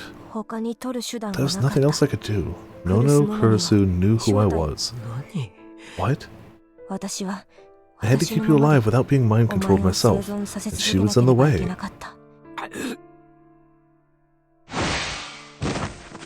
Without warning, her body floated up and slammed into a nearby wall.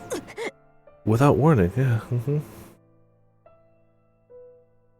There wasn't even time to think about it.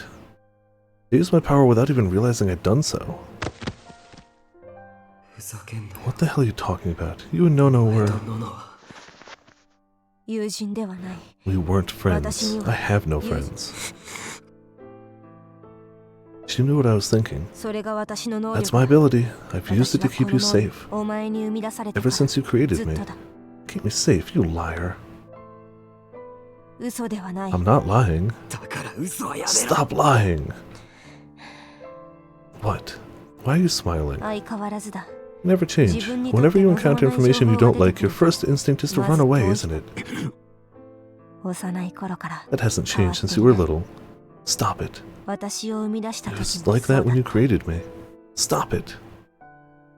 You created me, and keeping you alive was the only thing that mattered. Nothing else was important. You can talk about old times after you're dead. No, by default you can't. It was a low, fierce voice. It came from Kunosada. She went over to Sarika and grabbed her by the neck, then slammed her into the wall. If you could read minds, how come you couldn't tell that was about to happen? You don't mind, do you?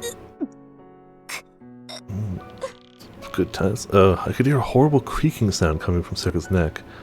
Maybe she couldn't breathe because her mouth looked like it was gasping for air.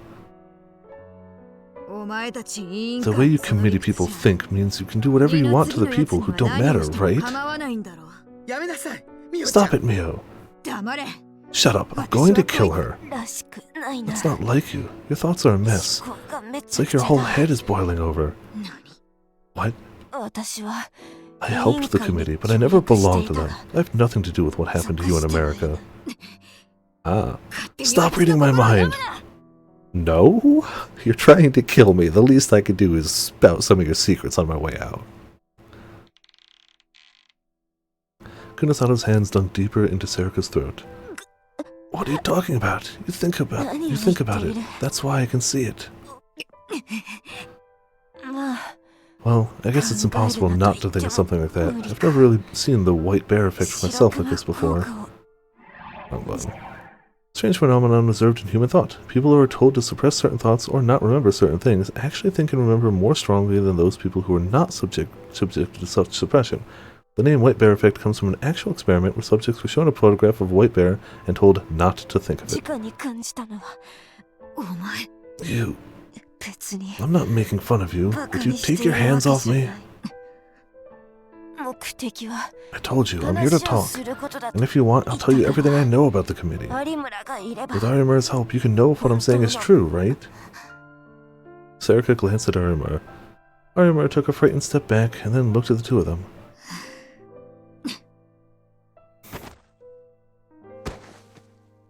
Kunosato let go, violently.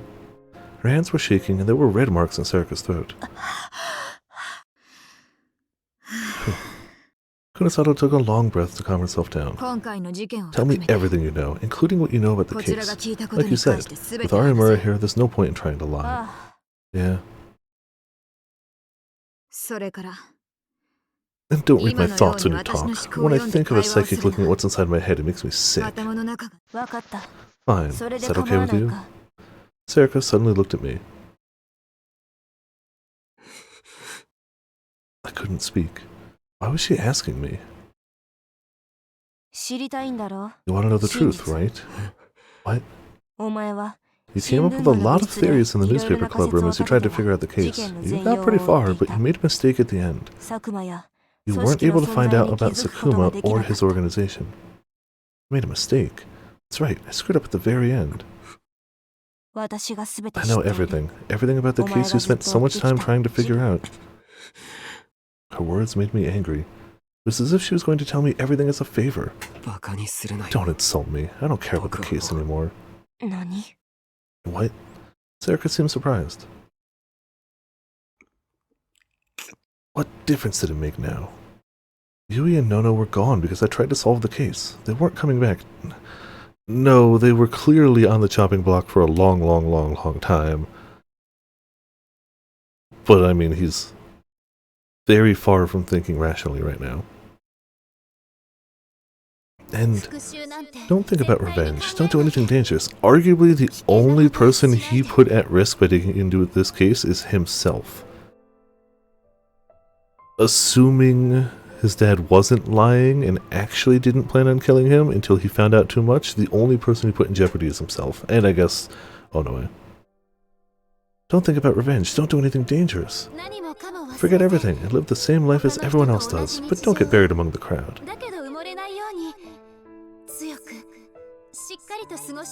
Yeah, everyone else was already decided. I'm not going to do anything else that's dangerous. So it's Nono Kurusu's fault. Damn it, she was reading my thoughts again. Don't worry, I won't put you in danger. In fact, it would help me a lot if you stayed safe. But you need to hear about the committee and the case. You'll need it to protect yourself and... Stop it! I screamed. I couldn't take anymore. Stop it, Sarika. Stop talking like you're on my side. You're the one who killed Yui and Kurusu. To be fair, only Kurusu. You were the one who did that to Ito. No, that wasn't her. You're prioritizing your feelings over the facts? Is that what a right-sider is supposed to do? Oh, I could hear that slap from here. Oh, I could hear the slap all the way from Japan, just right across the face.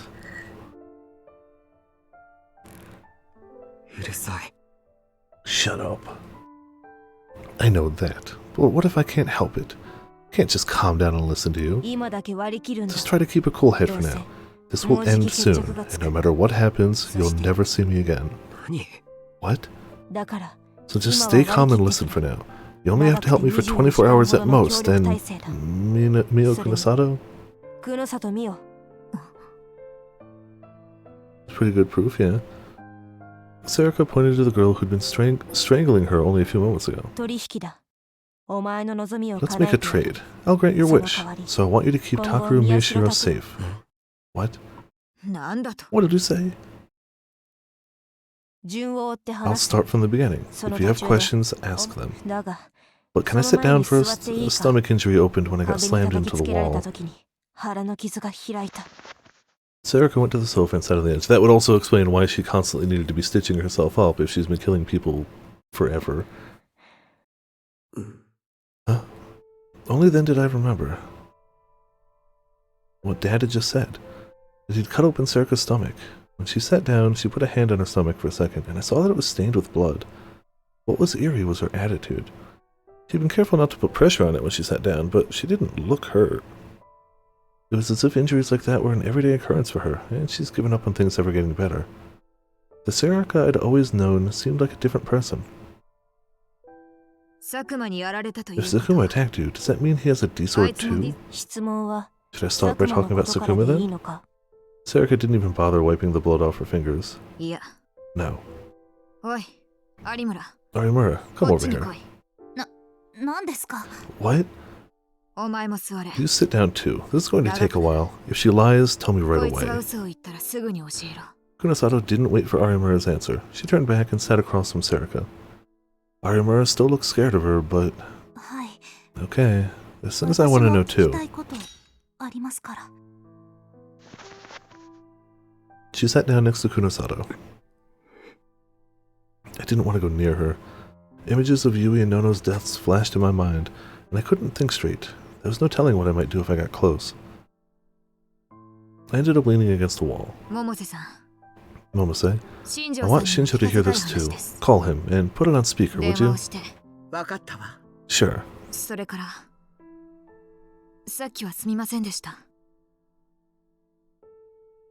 The answer had better be that she doesn't. Except for somehow magically saving the day. Just saying. I'm sorry about what I just did. For what? Kunosato nodded to Momose, and then her expression tightened once more. Momose made a call and said a few words to someone on the other end, probably Shinjo. Then a moment later she nodded. Betrayal can only go so far. Then Kunosato began. Let's start with the most important issue. What is the committee after? I don't know. Huh? I told you I knew I'd be lying. I'm simply cooperating with Sakuma. I've been told nothing about the organization you call the committee. Sakuma himself is only a part of a very low-level committee organization that does research on gigalomaniacs. He knows nothing about the committee as a whole. Now what is this organization? The research group that caused the third melt, the earthquake 6 years ago. They were in charge of the lab in the basement of the Tokyo General Hospital. It couldn't be the third impact, because that's already a different thing. Third melt. Totally different. Third impact is dodgeable if you're playing Super Robot Wars. I shook a little when I heard her say that. That was where Senri Minamiyasawa had been tortured. That was where Uki had been kept and forced to care for the patients. Dad had been working for them? You just said they caused the earthquake, correct? Then it was deliberate after all. It was a result of some kind of accident. The details are top secret, and not even Sakuma knows them. Looks like my theory was right then. What she said matched most of Kunosato's theory. If the earthquake was the result of an experiment gone awry, then is that why the committee abandoned the research? That's what Sakuma says, at least. The accident caused the committee to pull out, and the basement lab was dismantled too. And the committee put their efforts into a different project than the gigalomaniacs. Sakuma was angry that it was cut off, but I don't know the details. Is that why the victims of the gigalomaniac experiments were kept in the basement? That's right. The research had their funding pulled, so there was nothing they could do with Uki Yamazoe and the other victims but leave them in the basement. But after a while, they realized that something had gone wrong. Sarika glanced over at me. The psychics created by the white light? Yes. I thought that light was some kind of causal factor that turned people into gigalomaniacs. I guess I was right then? It's a safe assumption. Sakuma and his fellow scientists were saying similar things. He has people he works with? No, his former fellow scientists, I should say. All of them except Sakuma gave up on the research and returned to less illegal work. The head of the hospital where Miyashiro and Arimura had their brain scans done would be one such example. What? Then the scans of the brain that were taken at the hospital were fakes. Made us a favor to an old friend. Sarika kept talking.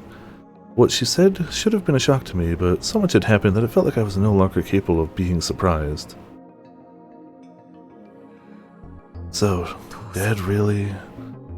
He was really a part of this committee thing. Dad, the guy who always drank too much?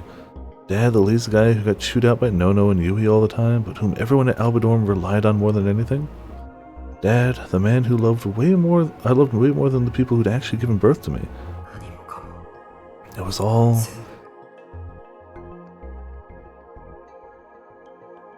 fake? When he'd been the head of the Alba Clinic, when he'd been the dad at Albadorm, that was all fake? And then he'd killed Yui and Nono, who trusted him completely. I could feel pain in my hand when I punched the wall, but it didn't help me forget any of the other things I was feeling. It's the eyebrows, clearly. What is Sakuma after? I told you, he wants to eliminate all the psychics that were accidentally created. No, his real goal. If he wanted to kill psychics, there are easier ways. Why make this all so complicated?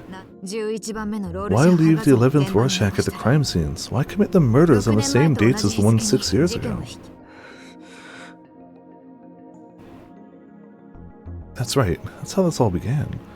The mystery was so compelling that it started to work it out with the rest of the newspaper club. And in the end, I decided that it was a game the killer was challenging me to, and I was wrong. It's a message to the committee.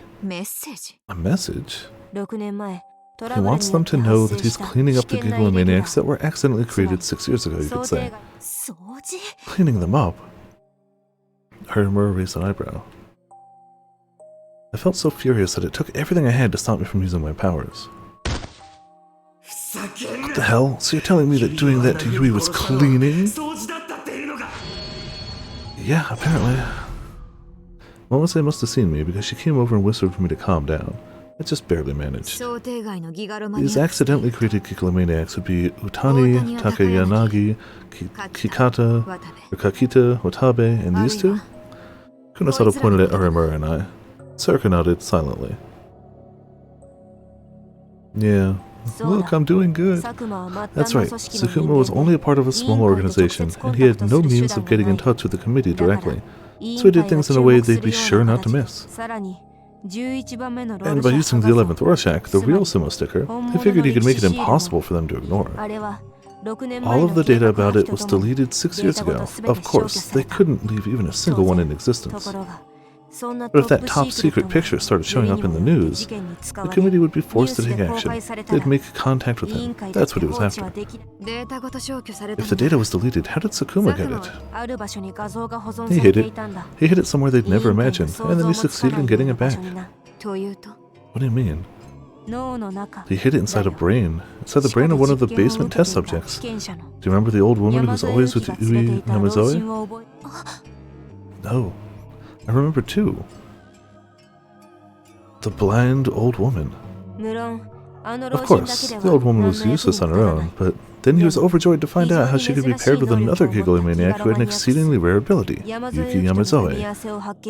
Yamazoe's ability allows her to reboot other people's delusions. He used that, right? That's... okay. Correct. That old woman was obsessed with the image. She sought it like you and I seek food, and then Yamazoe started real-booting it. That's how the 11th Rorschach started appearing around Shibuya. Sakuma went and recovered them and used them in his crimes. Their presence would force the committee to act. What did he hope to gain by making contact with the committee? He wanted to restart the Gigalomaniacs project with himself as the lead. That was all? That was the only reason? That was the only reason he'd done all this. So he wasn't even told from on high to take care of all of them. He did that all to be like, look, I'm loyal, I'm doing work, let me kickstart this. Did it work? Did the committee contact him? It appears so, but before they were willing to restart the project, they ordered him to finish cleaning up this incident first. Yeah.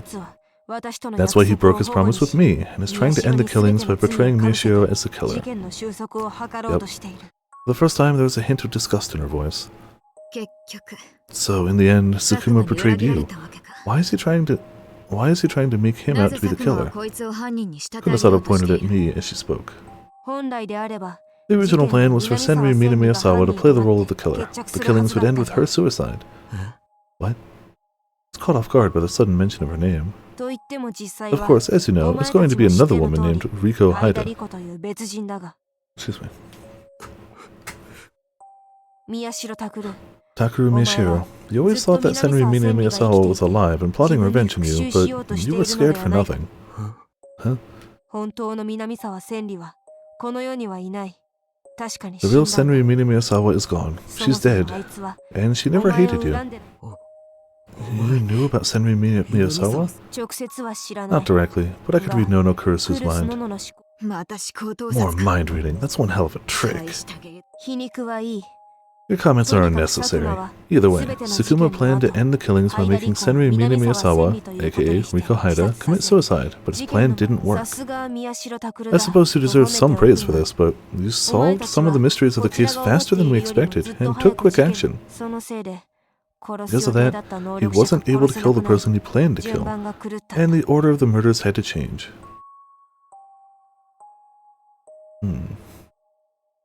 Sarika looked at me for just a moment, then looked away. Yeah, she was probably talking about Yuki. You're going to kill a little girl like that? I scowled at Sarika as hard as I could. So he killed Riko Haida first, since he didn't have a choice. That's right. The return of the New Generation Madness incidents couldn't be allowed to stop. I felt disgust as I watched Sarika talk coolly about murder. This couldn't be the Sarika I knew. So, why is he trying to turn Takeru Miyashiro into the killer? I don't know, but it might be the committee's orders. What? I never even heard of this committee until now. So why? Don't you remember? It's something you were wondering about before. What are you talking about? Whether a psychic could only have one power. Oh. That's right. That had come up when we were talking at the club room. In the end, we'd never come up with an answer, so we had to move on. You real-booted me into existence. That's an incredible power on its own, but after that you became able to use another ability. None of the other giggling maniacs who were struck by the white light have been able to do this. Am I correct, Kunosato? Yeah, at least according to the data we have. But according to Tsukuma, the giggling maniacs he once studied were capable of that. What? They weren't simply psychics with individual powers like psychokinesis or telepathy. They were capable of real-booting anything they could imagine, like Taku, yeah. So Taku is like Taku. In other words, once their powers developed, the real giggling maniacs could do anything. Kunosato looked at me with narrowed eyes. So, Takeru Miyashiro is the real thing then, and for some reason, the committee has decided he's dangerous and wants him gone. So the biggest threat to his existence is being like Taku. That's just a guess, but yes, it may be connected in some way with what happened 6 years ago. That's all I can tell you. I don't know about anything else. Well, Arimura? Doesn't look like she's lying. Arimura had been watching Sarika with fiery eyes the whole time. Sarika looked back at her, and after a moment's thought, she spoke. Yeah, that's right, Arimura. Arimura leaped up out of her seat. Stop reading my mind. It's something you've been thinking for a while now, right? If you don't say it, the others won't know. You piece of shit. There's hatred in her voice. With ice cream sandwich, delicious. When Sarika didn't respond, it only angered her more. Seri, no. Sarika Onoe, you used your telepathy to find psychics and kill them, right? Yeah. When Kakita was murdered in the Love Hotel, why did you kill him and not me? You knew I was a psychic, right? Both of us were there. It's simple. Kakita has the same power I did. A telepath was a threat to our plans. They could find out who Tsukuma and I were. That was the only reason? It was important to our plans. Damn it, it's your fault! At some point, Arimura had started to cry. That's right. It's my fault that Kakita is dead. You bitch! Arimura reached out into thin air and went to grab her D-sword, and then stopped. She looked down at Sarika, tears running down cheeks that were red with rage. God damn it all! Arima slammed herself back into the seat instead of grabbing her sword. She held her arms tight to her body without bothering to wipe away the tears. Shinjo, were you listening? After a moment's silence, Kunasato spoke into the phone. Yeah, no, sorry, I took a nap there, actually. There's something I want you to do. What? If there are still officers at Alba Dorm, I want them gone. It's immediate too. Yeah, we finished our search. I think it's possible, but what are you planning on doing? I want to head there. I need to investigate Sakuma, and I want Uki Yamazoe somewhere I can keep an eye on her. Yeah, she needs more. It was several hours later when Shinjo called us and told us that the police had left Alba Dorm. We were all loaded into Momose's car, and Shinjo told us which routes to follow to get there without hitting any checkpoints.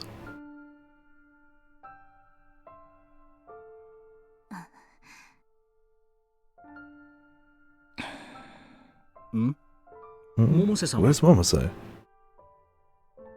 She went back to Frieza. She says she's going to look at the case from another angle or something. I see. Shinjo was waiting for us in the living room. He stood somewhere he could observe Sarika. I suddenly felt the familiar smells of home and felt just a little better. Yeah, this place really is my home, isn't it? It had only been a little while since I left to find Kurisu, but it felt like a long time. Did you make it here okay? Yeah.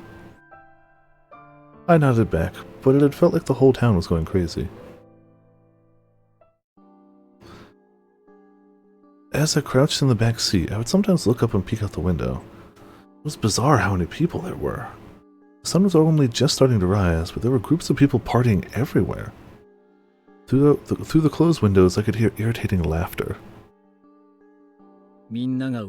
Everyone's excited. The whole department's deployed around the city to keep watch. Shinjo must have seen the look on my face. Are they all looking for me? No, they're not. He was about to shake his head, but... Sorry. Honestly, there's a good chance they are. It's true that the festival means there are more people outside than usual, but have you looked online? No. It's fine, nothing good happens on the internet. I hadn't felt like it. There's a fake rumor going around that whoever catches you will get a reward. Of course. What? That can't be. A reward?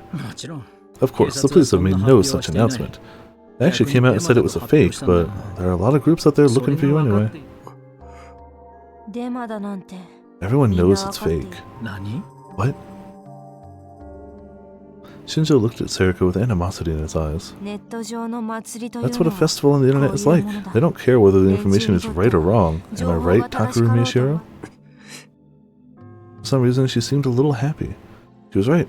That was the basic mechanism for internet festivals.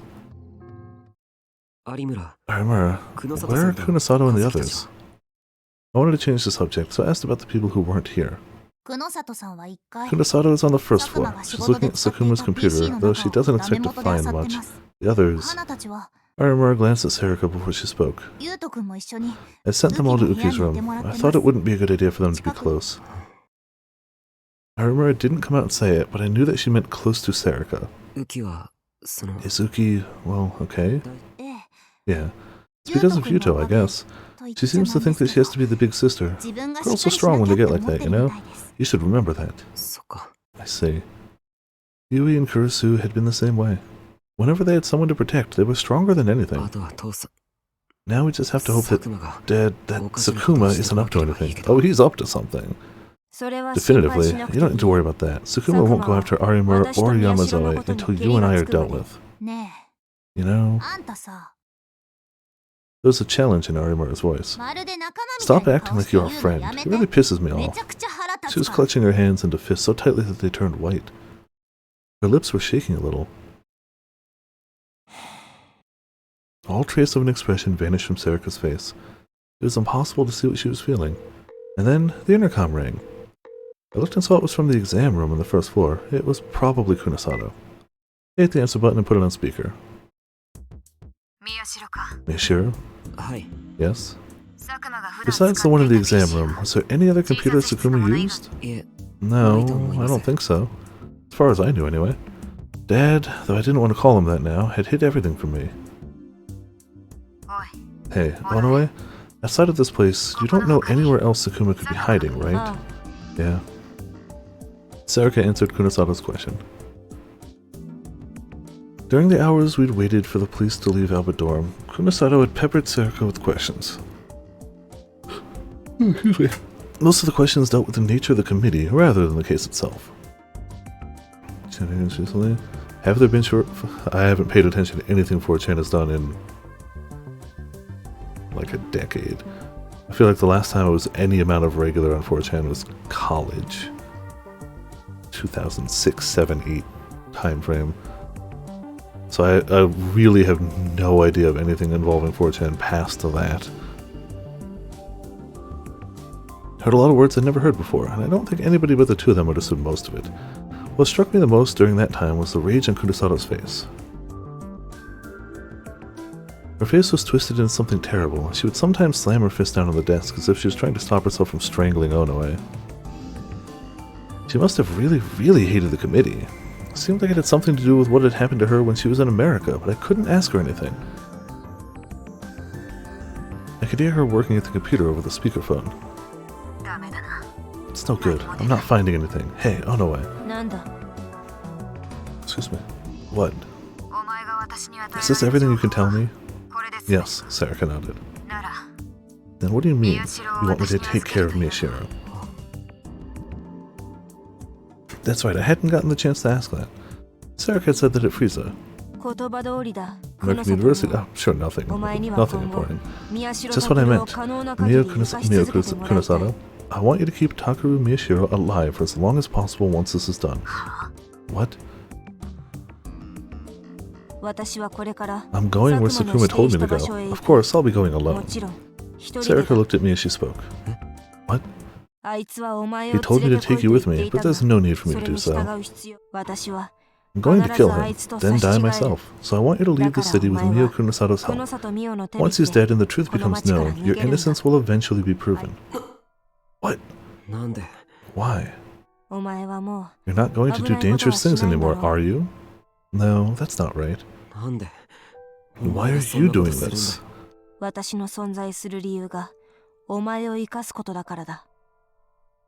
Yeah, like, she's killed a lot of people, but she's stuck to one single core principle and has not wavered from that in any way.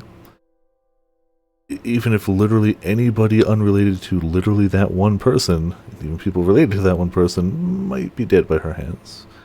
Because the reason I exist is to keep you alive. Do you really think I'll take him? Kunosato's voice was cold, as if she thought the whole thing was a bad joke. You won't? Of course not. I'm here to take revenge on the committee, not to babysit giggling maniacs.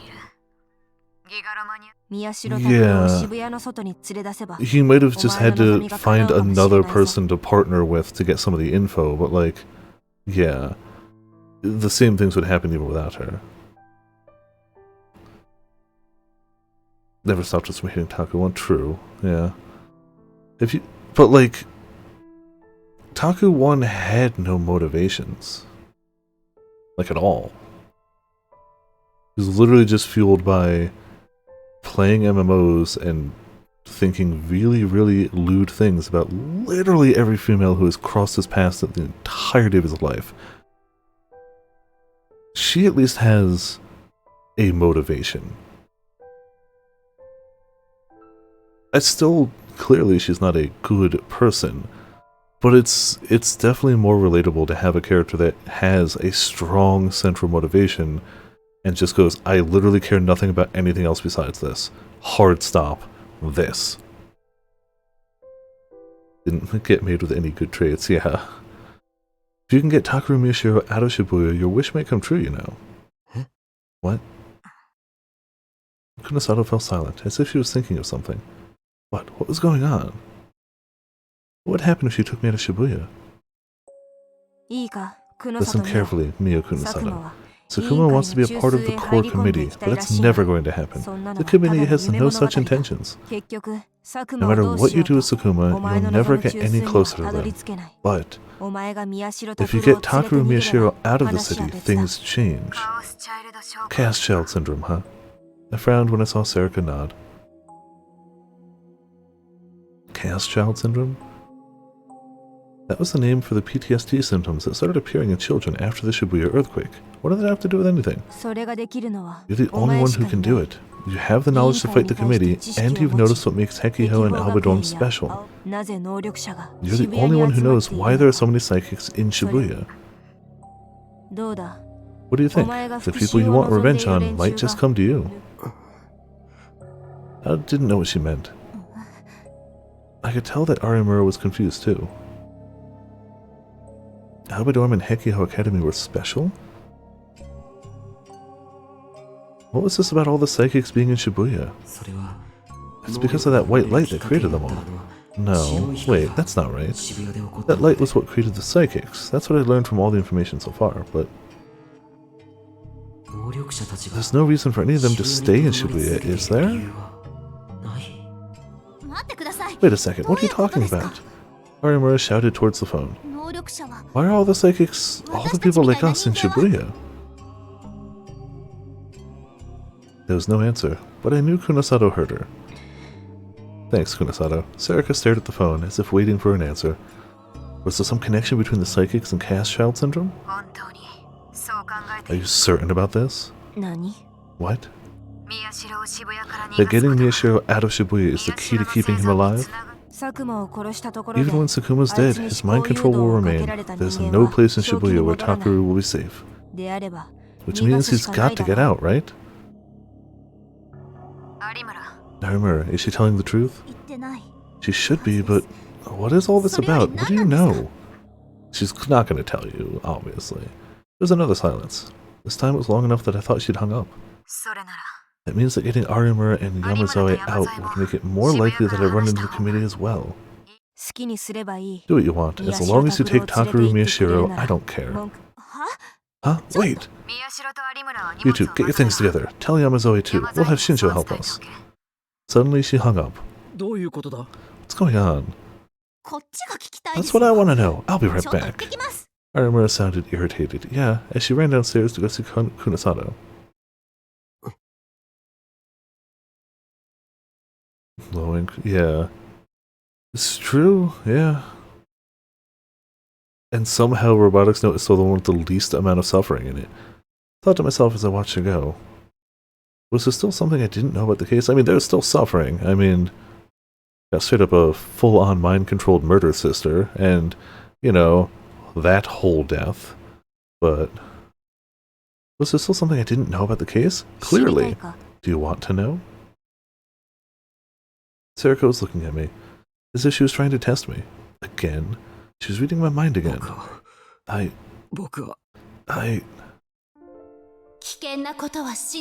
Don't do anything dangerous. No, just do what you want. Turned away before the feelings in my mind turned into words. That's right. Anything else would mean betraying Nono. I glanced to the side and saw that Sarika was still staring at me. Her expression was the same as ever. But she seemed the same as when I'd knocked her hand away at Frieza, sad, as if she dropped and broken some priceless treasure. Yeah, well, the Taku's definitely broken. And it's at least 50% her fault. So, now is the time to celebrate Shibuya, a city reborn. Everyone, the festival has begun. Thank you for your cooperation. November 6, 2015, 9 a.m. The second Shibuya Peace and Restoration Festival had begun. The people gathered in front of the Hikariwo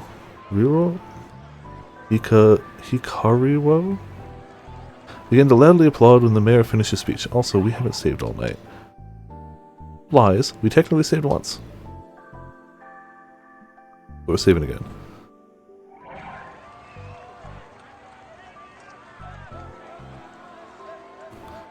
Two community guys plus Narase. Okay. Festival time. Yay!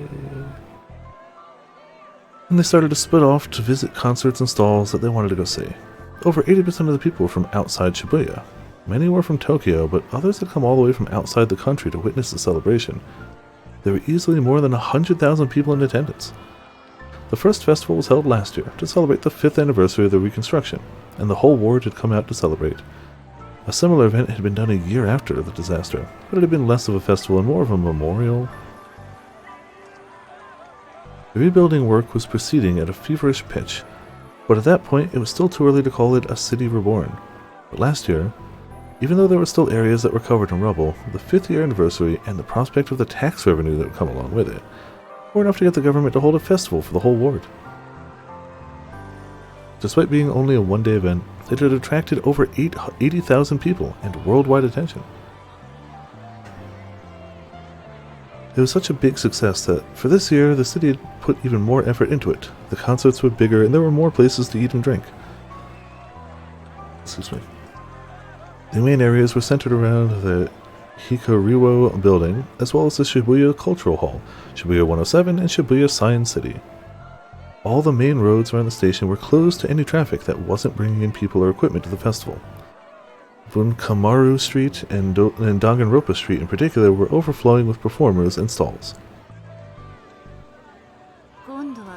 Should we do this spot next? The reporter with Tokyo Next TV saw the cameraman nod and then looked at the scene in front of her.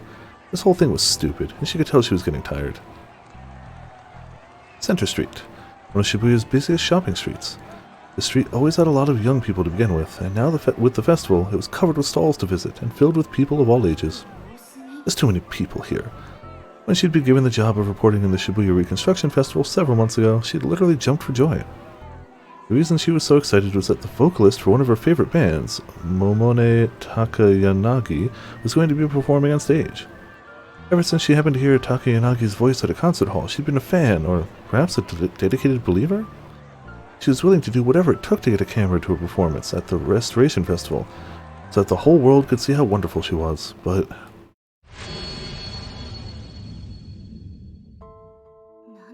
why did she have to die? She'd been caught up in the return of the new generation madness and murdered. Now there was barely any point in covering the Restoration Festival at all. But she still had to smile and obey when her boss told her to come here, and in the end, now I'm off chasing rumors. She wanted to believe that a big TV station would be better than this. No. What she was doing was little better than rubbernecking. Oh, there, look. The cameraman pointed at a group of people wearing homemade t-shirts.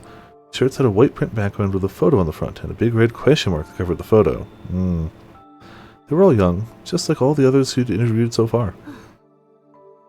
She covered her annoyance with the same smile she used to do with her obnoxious boss. Then she pushed through the crowd to get close to the group. Oh, what are you up to? Wow, are you from TV? What station? Who cares, she thought to herself, but she told them she was with Tokyo Next. This, look. He pulled on his t-shirt to show her. The photo in the center was of two fat male faces, the sumo sticker. So, if the TV's here, is it true? What they said on the tweeter? Huh? What's that? She played dumb and acted surprised. She certainly couldn't tell them that she'd come here because of a rumor in Twitter, especially when that was almost certainly a lie. There's a rumor that Miyashiro's going to kill himself right here. She knew about it. Before dawn, it was supposed to happen in front of the big TVs, and a few hours ago it was next to the statue of Hachi in front of the station. But by Miyashiro, do you mean Takeru Miyashiro, the fugitive? Yeah, I've got a picture! He started to fiddle with his smartphone, seemingly oblivious to the fact that she hadn't asked to see it. It was the same picture of Takeru Miyashiro that she was already sick of seeing. According to her boss, it was from his student notebook. What? How did you get this? Huh, you don't spend a lot of time on the internet, do you? Everybody's got it. We're totally gonna get that reward. A reward? Come to think of it, there was a fake rumor about that going around. Did you make those t-shirts yourself? No way, we just bought them for 300 yen back there. Don't they look stupid? It's just a meme. And then they all started to laugh, though she didn't get the joke. She could feel herself getting more aggravated. I want to see her go just like super pissed off, annoyed, like the reporter at the end of Lucky Star episodes. Like, I don't remember her name. I haven't seen Lucky Star in forever, but she's seen similar t-shirts and placards, and even some that were declaring Takeru Miyashiro a god and glorifying the sumo stickers. Some of them were being sold as part of the movement to get rid of the sumo stickers so people would focus on the festival, but most people were just wearing them to be a part of the chaos. Of course, this was the first time she'd seen anyone who'd actually believed in the reward. What are your thoughts on Takeru Miyashiro? Total son of a bitch. He's a serial killer, right? And he killed people from his own orphanage? What a sicko. Those weird otaku guys say he's some kind of god, but they're just a bunch of creepy losers. I hate those assholes. She ignored most of what they were saying. There's no need to go any deeper. As long as she had the footage on her camera, that would be good enough. But everyone seemed to think that Takeru Miyashiro was the killer. At least everyone who'd come to the festival to find him seemed to think so. They were probably right. The official announcement just said that he was wanted as a person of interest. But if he wasn't the killer, they wouldn't have used his real name.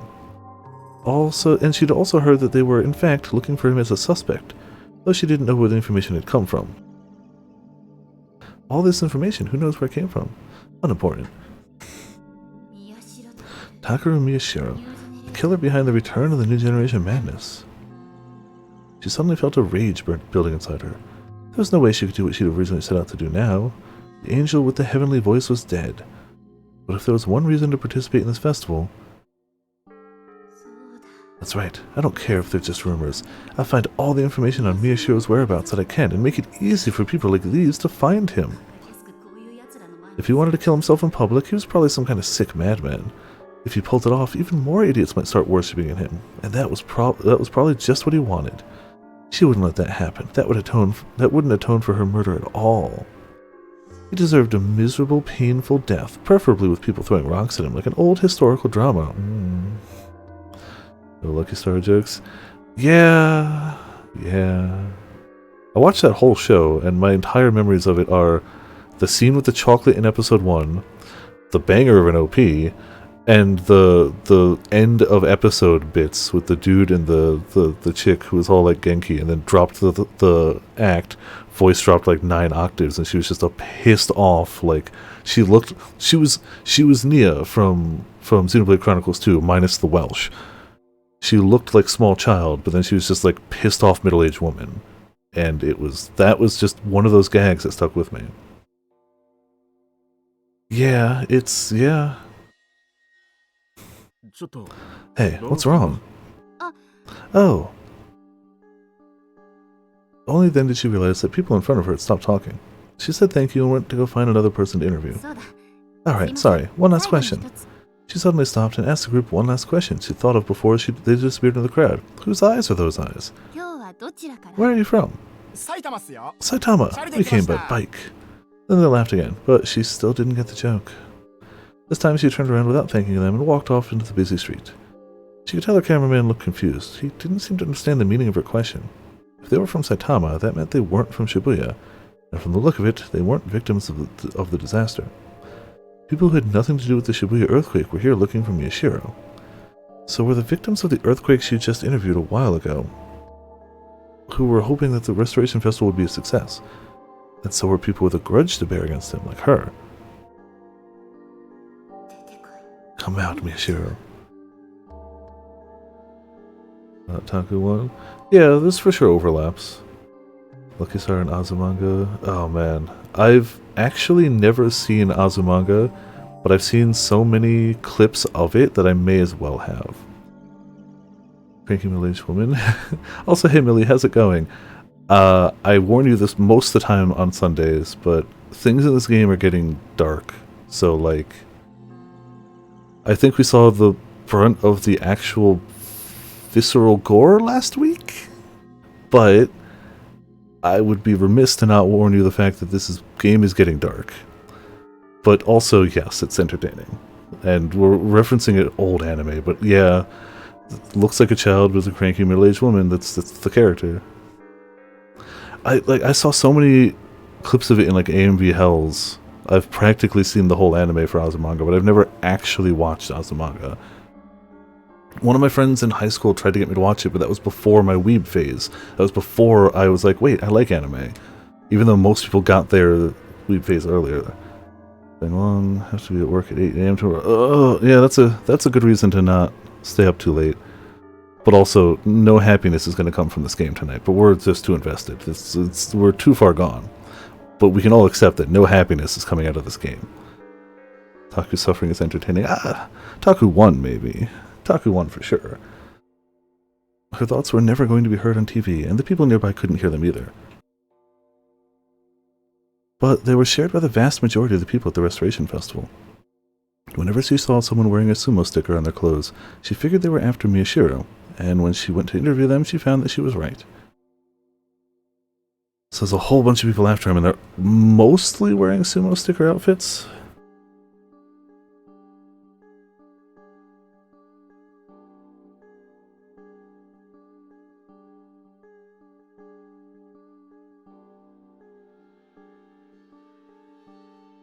See, I have no excuse for where my nose is going tonight. The weather's been fairly stable here. Stable at too hot for me, slightly. But in fact, the news that Miyashiro was going to kill himself in front of the crowd had been played on TV every hour since last night. And because of that, over 98% of the people in the Restoration Festival heard it. There was literally no place safe for him in the city. By design. Total son of a bitch. He's a serial killer, right? And he killed people from his own orphanage. What a sicko. Wow. Why are you watching the news right now? The words made me sick, so I turned off the TV. I realized that the skin on the soles of my feet was starting to rub off and unclench my toes. It felt like if I didn't keep some part of my body tensed up, I'd scream and start smashing things. I'd always hated outsiders who never cared about the actual people caught up in something, but this time it was different. Who's the son of a bitch? Damn it, you don't know anything. You don't understand anything. And if you don't know anything, then you need to keep your mouth shut. I wasn't the one who killed Nono or Yui. Or any of them, for that matter. Sarika had been sitting in her chair, barely moving. She seemed to be staring at a spot on the wall, just waiting for the time to pass. Takeru? Oh, hey. Hey, you're not supposed to come in here. I suddenly shut my mouth. Yuki and Kazuki were both looking at Sarika. Their hands were shaking, either with fear or suppressed rage, or maybe both. Where are Shinjo and Yuto? Shinjo's on the phone. Yuto took some medicine and he's asleep in my room. I see. I was glad he was asleep. If he saw the person who killed his sisters, he probably couldn't take it. He was still just in elementary school.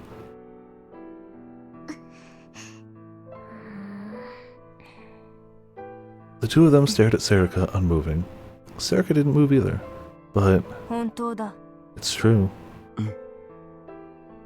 At some point, Sarika had turned away from the wall to look at them. Oh, she's the only one who knows what Kazuki's actually thinking. Just her. Like, Yuki Yamazoe, Hana Kazuki, I was the one who killed Nono Kurusu. Their expressions changed. Sarika must have read their thoughts. They took a few steps back and shivered. Then you were behind all the other murders too? That's right. Why? No, then... Sarika's voice was calm, but Yuki's was small and shaking. You know something about the place where I was, right? Where are the people I was taking care of? I don't know. Answer me, please. If you were the real killer, you must know. I suddenly realized why Uki wouldn't back down. That's right. Uki didn't know about Dad yet. I hadn't had time to tell her, and Uki really looked up to him. Uki was extremely shy, and it was Nono and Dad who'd given her a place here. And she'd always found the meaning in life in helping others, so doctors must have been people she really looked up to. Yeah, all her thoughts are yes, so too. Yeah, 100%. I can't tell her. Yuki Yamazoe, it seems you haven't heard yet.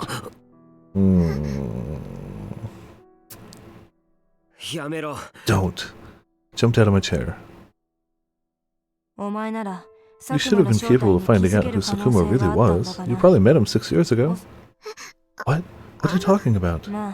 Yes, I can't blame you, given what you were going through. Sakuma is... I said stop.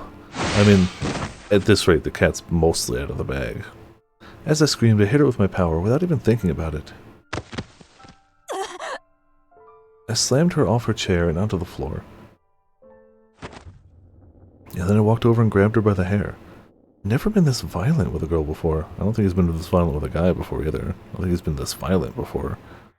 Could hear Uki and Kazuki gasp at the change in me. Look at me. Grabbed her by the hair to make her look me straight in the eyes. Yeah, the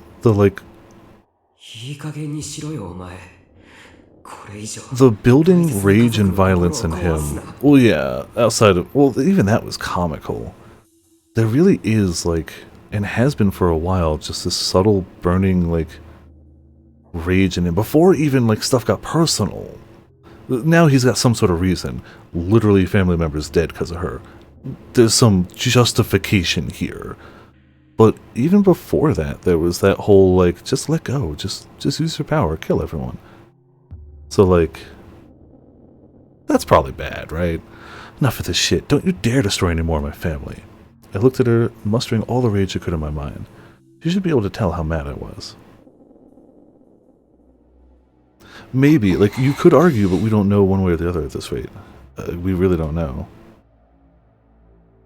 Sarika must have felt my anger, or maybe it hurt where I grabbed her hair, because her face twisted a little in pain. I looked back and saw Uki staring at Sarika with wide eyes. Kazuki looked sad too. Stop it. Even if Onoe is, a bad person, I don't want to see you being scary like that. Yeah, you're right. I let go of Sarika's hair. She ran her hand through it violently to try and get it back into place. Takeru? Where's the doctor? What happened to him? And Shinjo told us to get our things together. Does that have something to do with that? Well, there were tears in Uki's eyes, but I couldn't bring myself to tell her the truth. Sarika stood up, and then she grabbed her stomach again for some reason. There was blood on her hands. Yeah, every time you slam her with psychic powers, it reopens the cut on her stomach. Shocking. That's from where Dad said he stabbed her. Come to think of it, her wound looked like it had opened when I'd used my powers on her at Frieza. Yeah, it did, didn't it? It's almost like you keep reopening this wound. Damn it. I turned to Uki, who looked like she was on the verge of breaking down in tears. I'll tell you what happened later, I promise. So go get your stuff together, Uki. But... Uki looked like she wanted to ask more questions, but Kazuki grabbed her hand firmly and shook her head. Then she pulled her gently on the shoulder and led her out of the room. Thanks. I said thanks in my mind for Kazuki's kindness. As soon as I heard the two of them start to quietly pack up in Uki's room, I invited Sarika downstairs. Follow me. Just do it. Huh? When I went inside the exam room, I didn't see Kunasato or Arimura. That's strange. Thought they'd still be here. I have definitely learned to not trust anything where he's like, oh, that's weird. And then, you know, just move past it. It's like, no, that's weird. Okay. There's no equipment here for a surgery. Sarika must have already read my mind. It's better than just a first estate kit, and Nono had said that Dad used to be a brain surgeon, that he'd done operations on patients during the Shibuya earthquake. There were still patients who said that he'd saved their lives. That's right, Dad was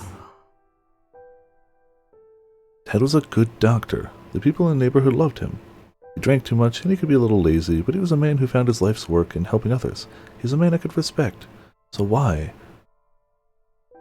At first I hadn't believed he could betray us, but as time passed, it started to seem more real.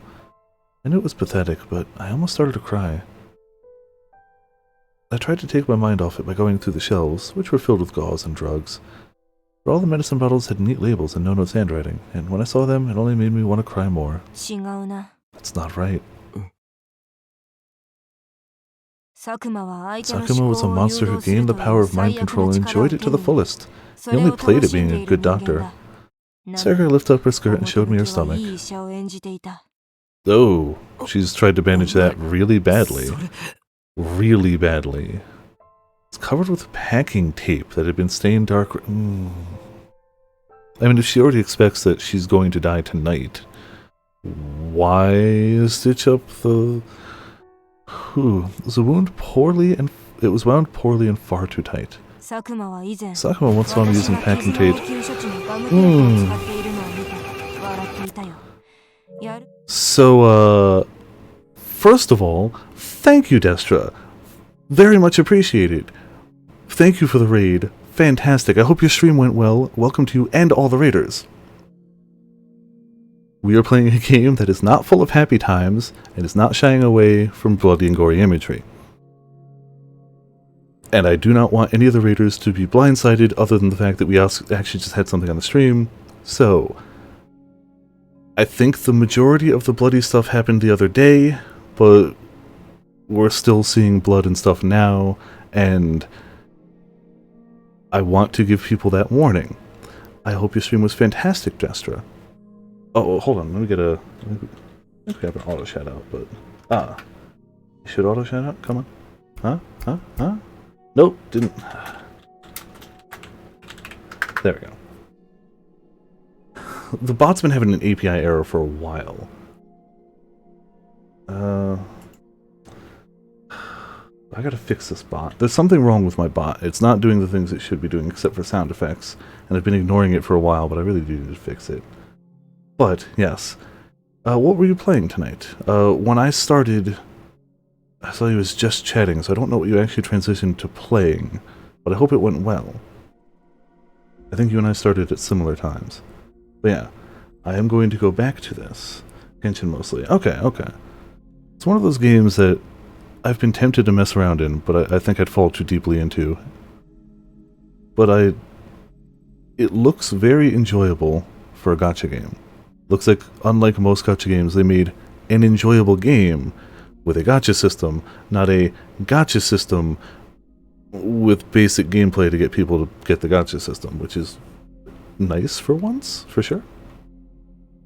15 minutes gameplay. I don't know, I've never actually played I haven't actually played Genshin. Well, I played for like an hour. When it first came out, I was like, let me just see what it's like. And I was like, world's fun.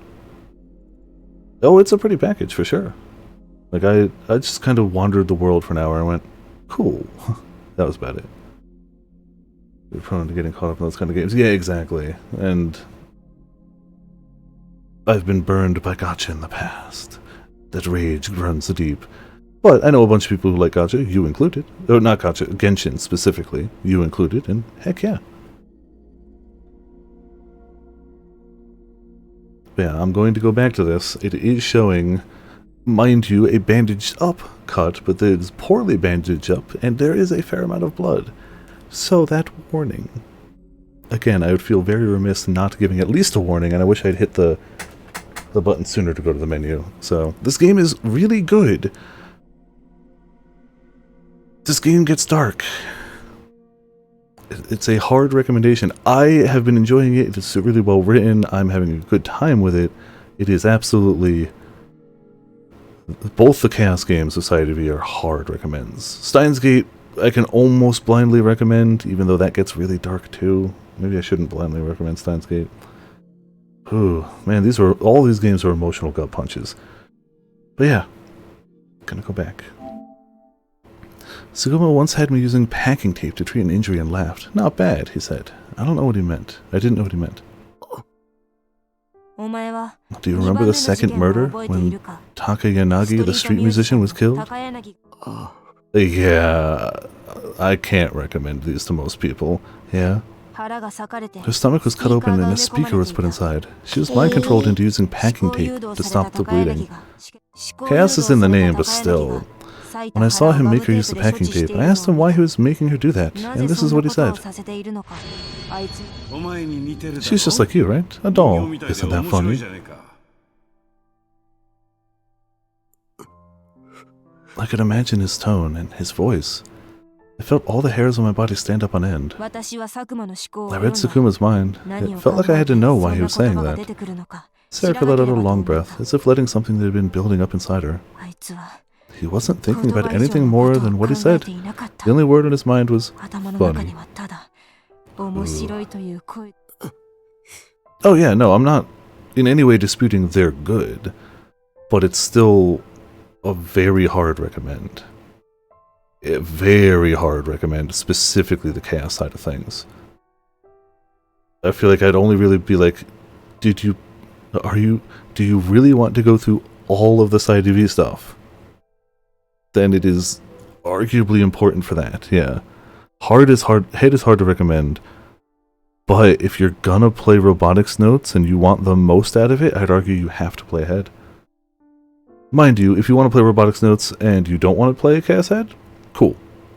Some things won't hit quite as hard, but you'll still get 99% of it. It'll be a good time. Mostly good time. Predominantly good time. But I'd still argue that it's needed for maximum impact. Also, hey Grim, how's it going? Welcome to Viperland in the chat. Excuse me. Yeah, Labyrinth. We really do just get attached to games that mess us up, don't we? That's just what we do around here, isn't it? And you can bet you're behind if Labyrinth 2 happens day one. Day one. He's not normal. They talk about people who get pleasure from killing, but he's not even that. All he cares about is whether or not he finds something entertaining, and it doesn't even have to be murder. Don't try to have any feelings for him. Don't try to understand him. Give up the idea that he was a loving father. Picked a great time. Yes, another API error. I gotta go and fix those. Yeah, Grim, everything's happy here. Happy, happy, happy, happy, happy here. I know that. No, you're still hoping. But to him, the conversations he had after dinner with you were no different than the brutal murders he committed. I said I know that. I couldn't tell how my confused thoughts appeared to Sarika. Because I didn't know how I felt myself. Dad was trying to join some organization called the Committee. That's why he was going to kill me and put an end to the case. I was tired of hearing that. There's no way I can take all this so quickly. Like, there's something wrong with this bot. It still shows the stream is offline. It's not doing the live notifications on Discord anymore. It's got an API error, so like, some part of it's not connecting to Twitch, but it's still running the bot. Like, if I type hello world, it still is running the bot, and the fact that it's still checking the chat and picking up on sound effects and outputting those means part of it's working, but I don't...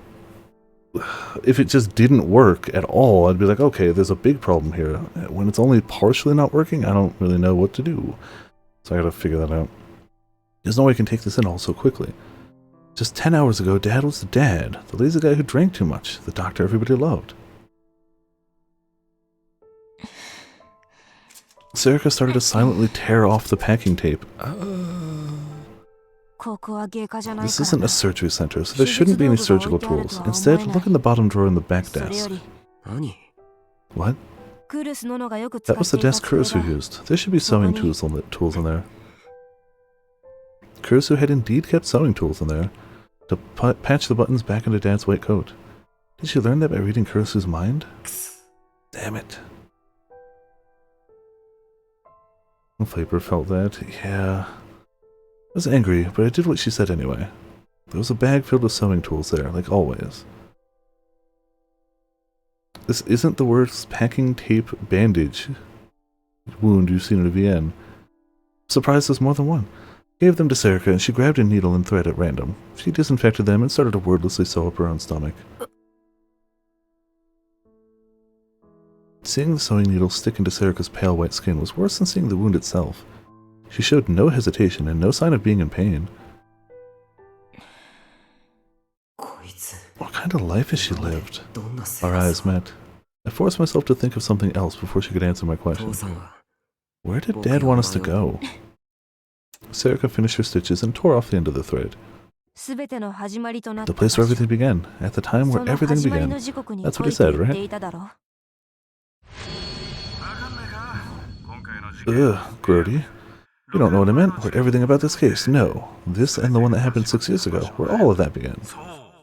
That's right. Let's see if we can match the time, too. It'll be more dramatic that way.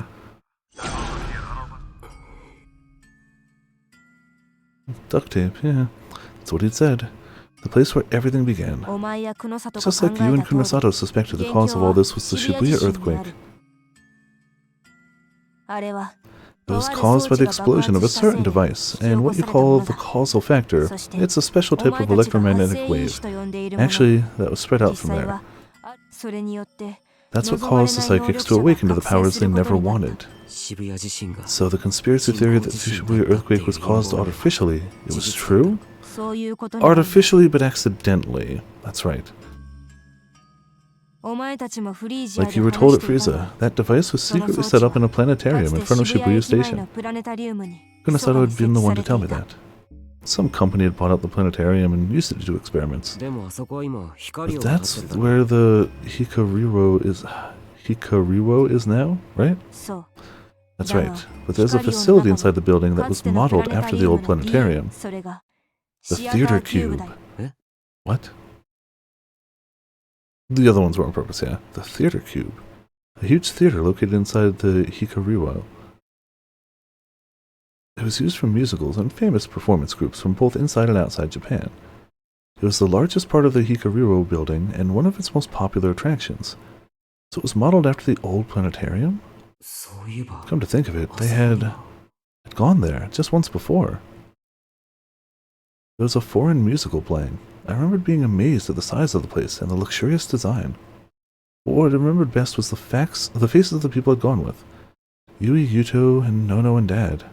I think it was to celebrate Nono and I making it to Hekio Academy.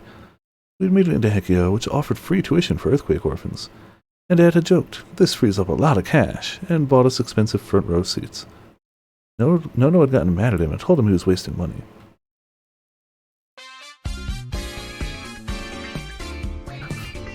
Ooh. Psychovujaka. A good one, yes. Thinking back, this was the first time the five of us had ever gone anywhere as a family. It was a memory I treasured.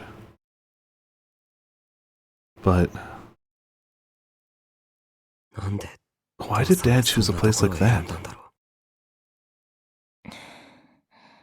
Unoe closed her eyes for a moment. Probably because of you, Takeru Miyashiro. Me? The Hikariwo is at the center of the Restoration Festival. The place will be full of people. He probably plans to kill you in front of the crowd and make it look like a suicide, just like you said. Using his mind control, she continued. And once the events in the afternoon are over, the theater will be a huge empty space by nightfall. If he does have to get into a fight with his Z-sword, he can avoid being seen. He made a big deal about where it all began, but I can't imagine he would specify a time and place for no reason. Which means the time is 10:28 p.m. I would never forget that time. It was when the Shibuya earthquake struck. At 10:28 tonight, the festival is going to undergo a change. All the festivities will end for a time of silent prayer that will cover the whole city. And then you show up, after telling everyone you're going to commit suicide. You can imagine what will happen, right?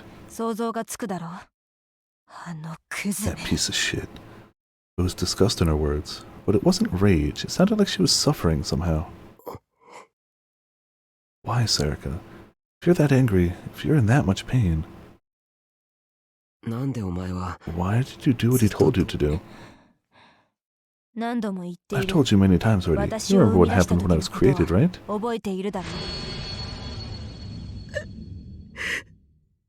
Yeah, she was kind of created with both the save me, kill them. She was kind of created from a very place of hatred. Oh no, please, give me...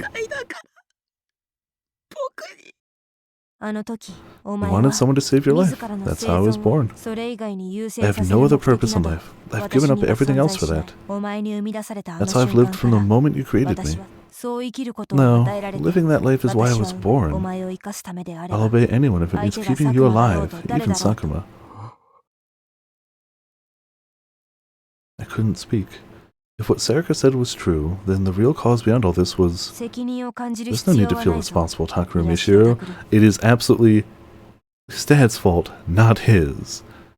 He was going to do this regardless of whether she helped him or not. If anything, we might have just changed the murder orders and he would have just kept around the guy who was also telepathic instead. That's the only thing that would have changed if she wasn't here. I shuddered reflexively as she read my mind. You don't know anything about the giggling maniacs or the ones who are responsible for their creation. So this isn't your fault. The feelings that pained me deep inside my heart came boiling up. Are you okay with that? I forced myself to speak the words. Are you okay with that? That's right. Even if I'd created Sarika, even if I'd given her a reason to live, you killed Yui and Nono. That wasn't what I wanted. The kind, gentle Sarika Onoe I knew would never want that. She had to keep me alive? Even if it meant losing Nono and Yui? Even if it meant killing them? That wasn't what the two of us wanted. Was she really willing to give up everything else for the goal she'd been given? That wasn't human. I mean, correct. Then you really are just like a doll. Sarika didn't move.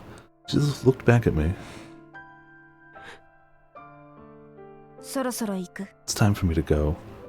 She was the first one to break the silence. She tossed the old packing tape, then the used gauze she put on her wounds, and the remainder of the fresh bandages into the trash, then adjusted her clothes. After you leave Shibuya, stay quiet for a while. Mio Kunosato will tell you what to do. She headed for the door of the exam room. She wasn't looking at me anymore. She put her hand on the doorknob and without looking back said, I was planning on staying here until nightfall, but Uki Yamazoe's power is a potential threat. I don't want her trying anything, and I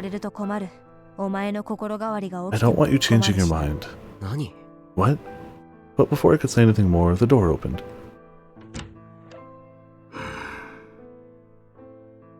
Shinjo was standing there. I wasn't sure how long he had been there. He looked down at Sarika, seemingly trying to keep his emotions in check. Yeah, I can imagine being one of the few non-corrupt, mind-controlled police officers here, knowing that she has committed murders, and letting her walk out of the door is quite against his, everything. Everything. You see, you're not sure what to do. You're a murderer. He blocked Sarika's path as he spoke. No matter what your reasons were, and even if those reasons were beyond anything a normal person could imagine, a murderer is a murderer. You have to be arrested and put on trial. I'm sure. Sarika's voice was calm. And this case is my way of avenging another detective I've respected a lot. The two of them stood facing each other.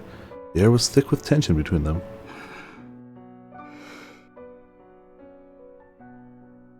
They stood that like that for almost a full minute. Excuse me. It's actually gratifying sometimes when I stumble over words and I realize, wait, no, that's not me. It was just written weird. I couldn't see Sarika's face from here. I mean, it's usually me, but sometimes it's not. But Shinjo's expression seemed to waver once in a while. He probably knew that Sarika was reading his mind, so he was thinking the things he wanted her to know. Felt like there was a silent but intense discussion going on between them. Also, hey Fear, how's it going? Welcome to Viperland in the chat. Eventually, Shinjo sighed a little. He moved to the side with a pained expression on his face. You're sure about this? Once the festival's over, no matter what kind of pressure my boss has put on me, I'm going after you in Sakuma, no matter where you run. You only need to go after one person. Only one of us is going to survive. You hate me lurking? Oh yeah, no worries. It's all good. Lurkers are good. She went to walk out of the room at a pace which belied her injury. Miyashiro Takuru. She stopped. And without looking back, she said, survive. No matter what happens, you have to survive. Then she disappeared.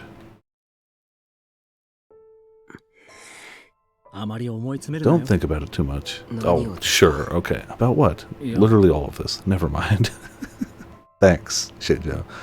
He scratched his head, then checked the time and frowned. The police are putting everything they have into security at the festival. I'll have to leave soon, too. While I'm gone, another cop will be here. Let's see. You can hide in Yuki's room? He won't know you're here, so he won't look for you. Alright. I'll probably be back tonight. We can leave Shibuya then. Be ready to go.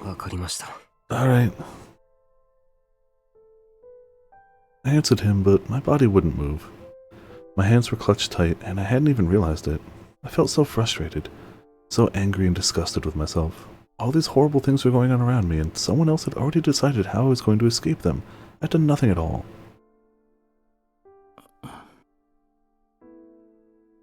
Shinjo seemed to be about to say something else, but instead, he left the room silently. The clock said it was past 10 p.m. I was supposed to be getting ready to leave Shibuya, but I couldn't leave Alba dorm right now, and most of the stuff in my room was already taken by the police. There wasn't much for me to do. Why am I leaving Shibuya anyway? Might just be to avoid the warrant, but it was clear from the way Sarika and Kunosato were talking that there was probably another reason. Something that had to do with us psychics, and something that had to do with Chaos Child Syndrome. Damn it. It probably meant AM. I don't know.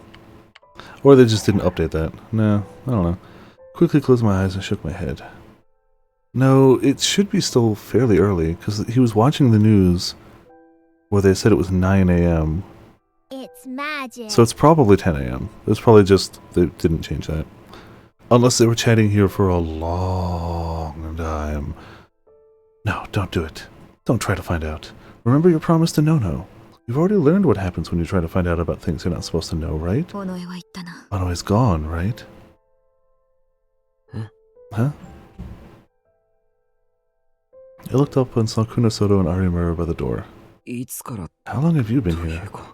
Were they at the front desk next to the exam room the whole time? We don't want Onoe reading our minds, so Arimura and I hid. Kunosato entered the exam room. Arimura followed after her, but when she saw the bandages and tape in the wastebasket, she looked at me angrily. I'm not on her side. I sounded a little guilty as I said it, but all Arimura said was, I know. But the look on her face was strange. It was as if she blamed me, but wasn't able to say it out loud. What is it? Huh? There's something else you want to say, isn't there? Tell me, I'm sick of secrets. Boy howdy, should he be.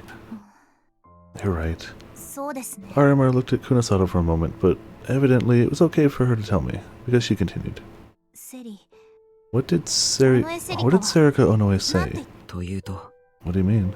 We talked about a lot of different things, right? I couldn't make out what it was exactly, but I heard voices. Yeah. I gave them both a brief version of what Sarika had told me.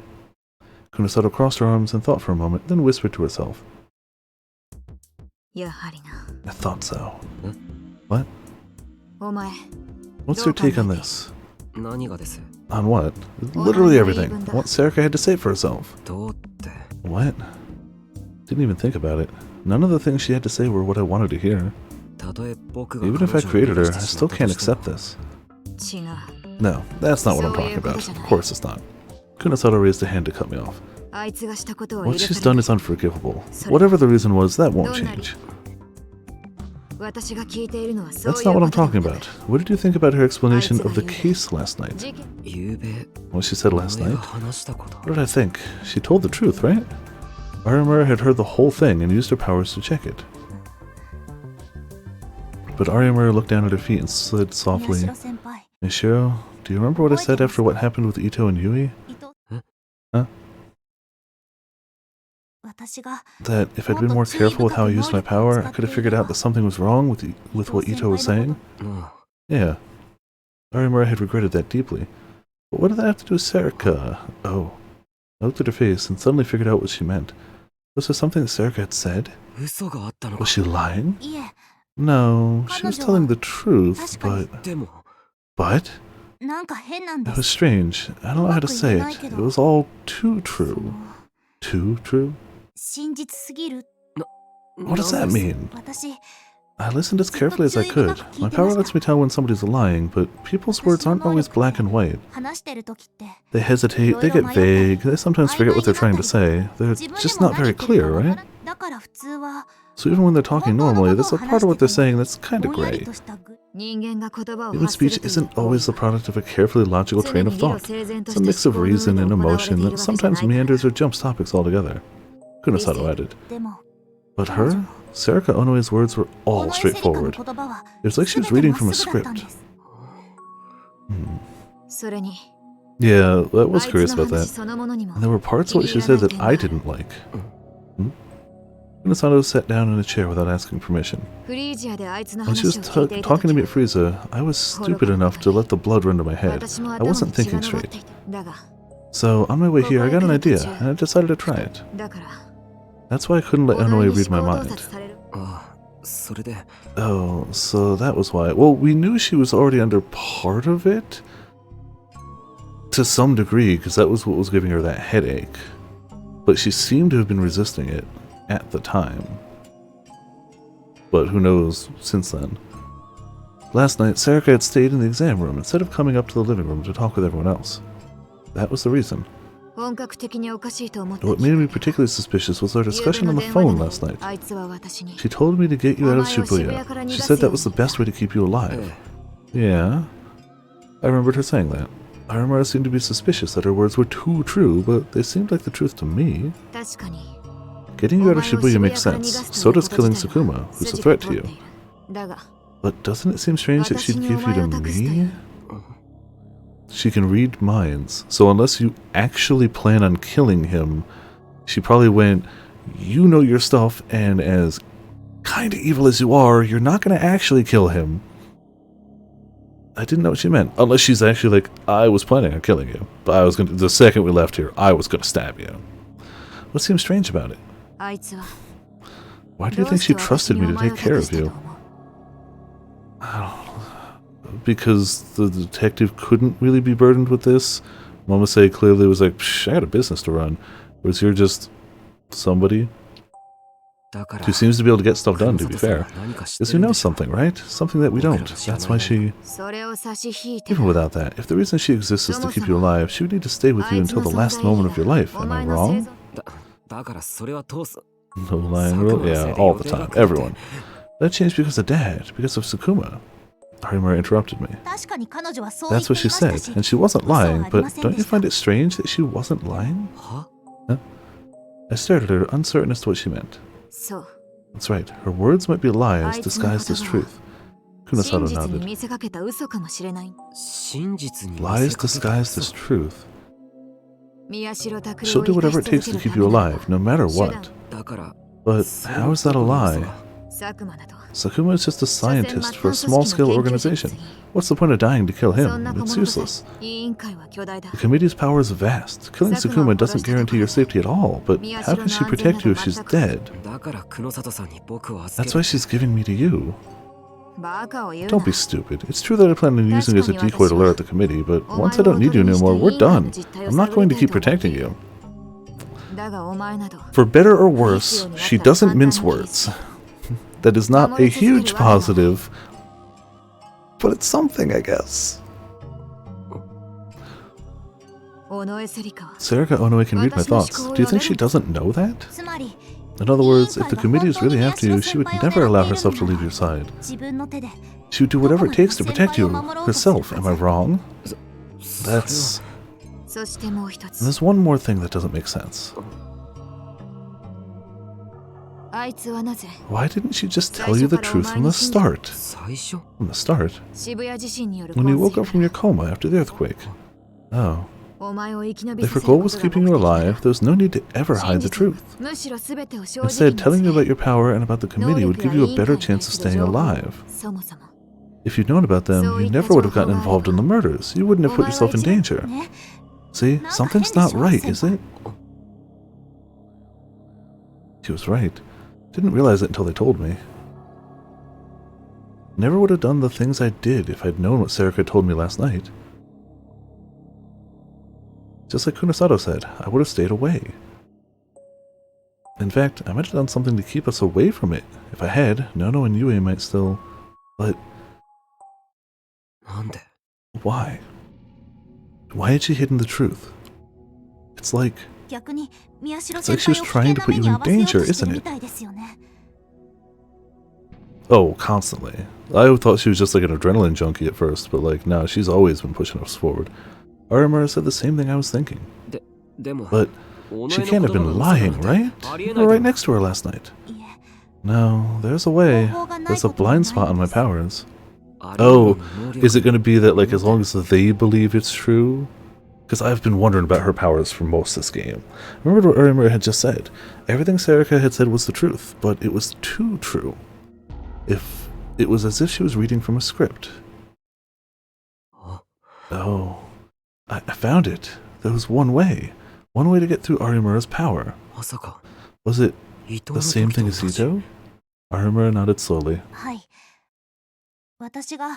Yes, if it was the same way I missed what was wrong, if it was the same way I missed what was wrong with Ito, mind control? That meant there might be a little bit of hope. In other words, Onoe's mind is being controlled by Dad, by Sakuma, and she only did it because she was being controlled, just like Ito. I don't know. Was it that way for 6 years, though? I don't know. But it also means that she's walking into exactly what he wants her to walk. Well, okay, she is already walking into exactly what he wants her to walk into, but like, her fighting it is making it seem like she has agency somewhat. Yeah, but like, But Arimura didn't look any better when I asked her.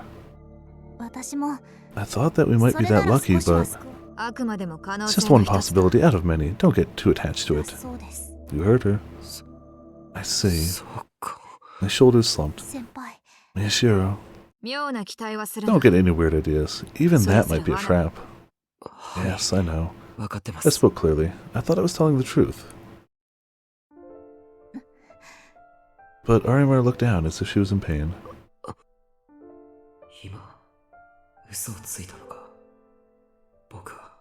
Yeah.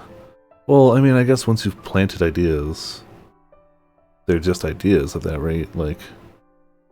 But yeah. That also implies that, like... It's not like he has to have, like, constant focus or anything. It's just like, you do this now. And they're like, I do this now. Cool. Was I lying just now? Kunasato must have figured out what I was thinking, because her expression became more stern. Thinks there's a potential for mind control too, but it still doesn't make sense. If Sakuma's controlling her, why fake a fight between them? To get info? She was right. There was no reason for Dad to do that. If he'd sent Sarika as an assassin, I would have been dead already. The two of us had even been alone together, and Sarika had done nothing. Damn it. I knew it. There's no point in hoping that Sarika was really just a normal girl who didn't know anything. I should have been able to tell from watching her last night. The way she talked, the way she acted, the way she behaved towards everyone else. It's all different than that of the Sarika I knew before. If mind control was involved, she would have acted like the Sarika I knew. Because, and I hated myself for saying it, if she had been the old Sarika, I couldn't have brought myself to hate her. I would have thought for a long time and then maybe forgiven her. And then, like an idiot, I would have done exactly what Dad wanted, and only regretted it the instant I was killed.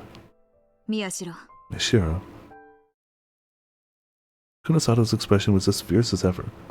I don't think she has a non-fierce expression. Like, it's...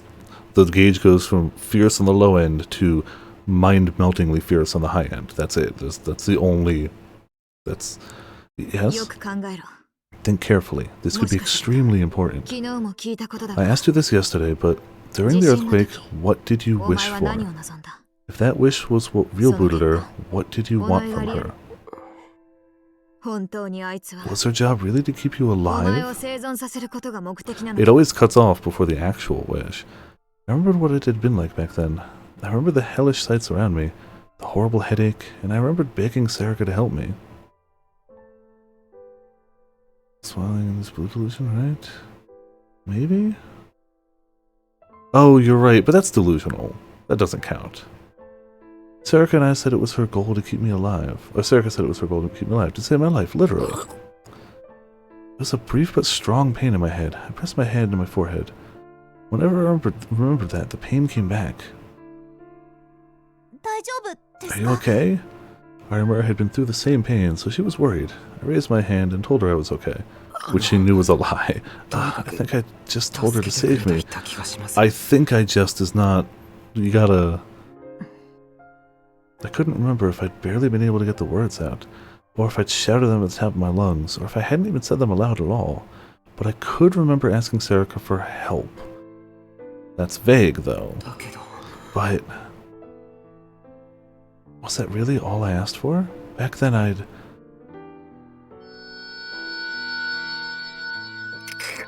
Damn it. There was a new pain. This time I could feel a throbbing in my temples. I pressed my hand harder into my head, and the nails dug into the skin. My whole body staggered, and I collapsed to the floor.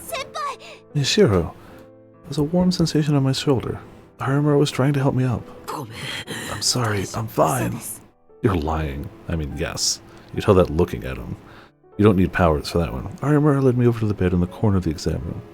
I wanted to lie down right away, but... No, I can't. Shinzo said another officer's coming. I have to hide in Uki's room, he said. Then, let's just go upstairs. I nodded and thanked her as she held me by the shoulder. I forced my body to softly push off her and stand up on its own. Kunosato, too. I'm sorry. I feel like that's the least stern we've seen her, and it's still very stern. She sighed in resignation and shook her head. It's fine, she said. Without Onoe here, I can't get confirmation either way. From what you said, Onoe is going to be at the Theater Cube at 10:28 p.m. tonight, but... Unfortunately, I can't see myself being able to fight two psychics. I haven't even fired a handgun in a long time.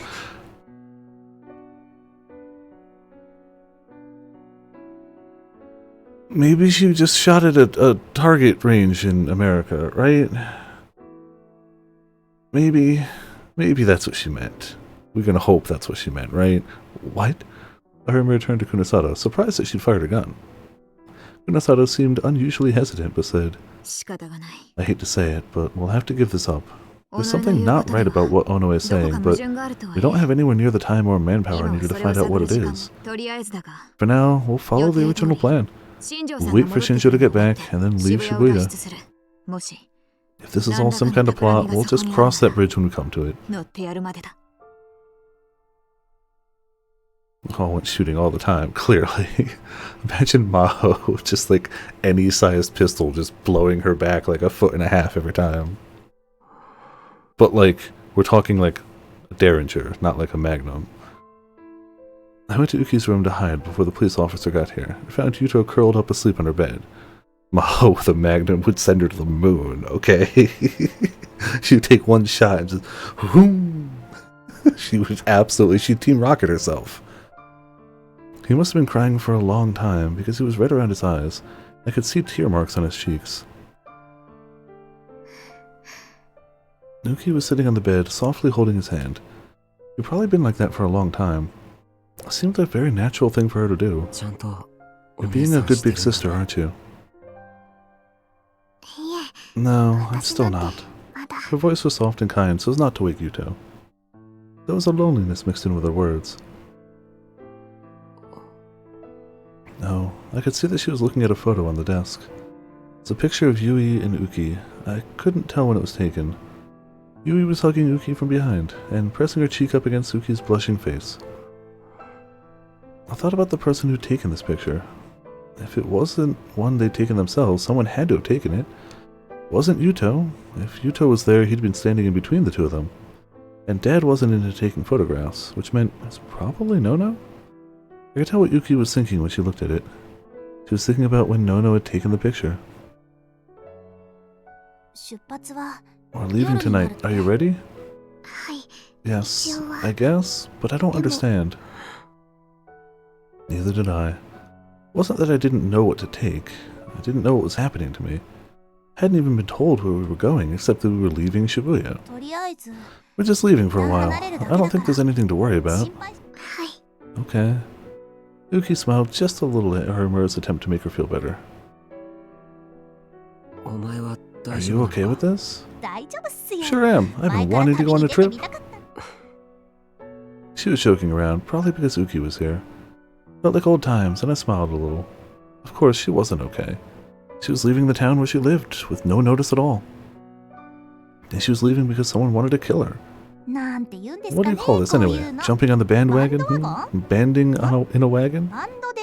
No, and that second one doesn't even make any sense. That was the longest we've had. Suddenly realized that Kazuki was in the corner of the room, chewing dried squid. I hadn't seen that in a while either. It was kind of a relief. Hana, you'll wake up Yuto. Yeah, she's the one who's gonna wake up. Okay. I wonder if I have enough clothes. I guess I have to buy some. Arimura tugged at her outfit as she spoke. Arimura, if you like. Kazuki's so loud. She threatens everything. Hmm? よかったら If you like, you can use Nono's. They're in her room. ののさんの使ってください。 Huh? Arimura froze. She clearly didn't know what to say. いや、でもそれは No, but that's... いいんです。 It's alright, right, Taku? タクルさん。 I mean, she did literally write in her note, like, everything there is for other people to use. I was a little surprised. For a moment, she looked like Nono or Yui. She probably decided that she'd protect Yuto, and so she was trying to be a big sister, like they were. A not sad CG, yeah. I nodded to both of them. Yeah, Nono hated to waste anything, no matter how small. Would you take them? けど、 But you... I'm fine. What is he gonna do with the clothes? Arimura seemed a little surprised, but her face finally took on a serious expression. わかりました。 I understand. もら I'll ってい take き them. まはい。 Thank you. Yeah. Arimura ran over to Nono's room to get the clothes before the policeman came. I decided I should probably check if there were any clothes left in my room, then stood up. I'm leaving Shibuya. Tried to leave the room quietly so as to not wake up Yuto, and then I stopped. I asked you this yesterday, but during the earthquake, what did you wish for? If that wish was what real booted her, what did you want from her? I remembered what Kunosato had just said. I looked around as if trying to find the answer to a problem I couldn't solve. Then I saw Yuki holding Yuto's hands as he softly moaned in pain. No, I don't have to know, do I? I don't have to think about the things I don't know. This is the right thing to do. If I endured that headache long enough, I could probably find the answer. But I gave up and left Yuki's room to go get ready instead. November 6, 2015, Friday. A little after 4 p.m. 7 hours had passed since the beginning of the festivities, and even as the sun began to set, they showed no signs of slowing down. Lines had started forming in front of every food stand and restaurant around lunchtime, and they were all still packed. There were over 30 concerts, from huge 1,000-seat venues with major artists, to tiny little bars with only a dozen or so seats. Each one was standing room only. Guerrilla performance artists would approach the crowds, hoping to attract customers, and in turn attract crowds of their own. Over 80,000 people were still in attendance at the festival, which had gone far beyond the organizers' wildest expectations. There were the usual issues associated with big events, like minor fights and lost children, but there had been no major problems so far. The police from the Shibuya station helped keep things safe, but the biggest factor was the volunteer staff. The organizers had been recruiting volunteers up to the last minute to handle the crowds, keeping everyone safe and in a mood to spend money.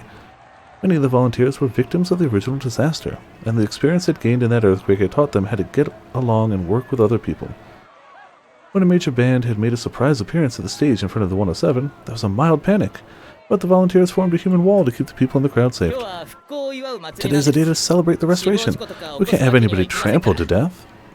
That's what the leader of the volunteers had said to an interviewer who happened to be at the scene. He was an honest and sincere man. He was speaking from the heart, and he didn't mean anything more than what he said.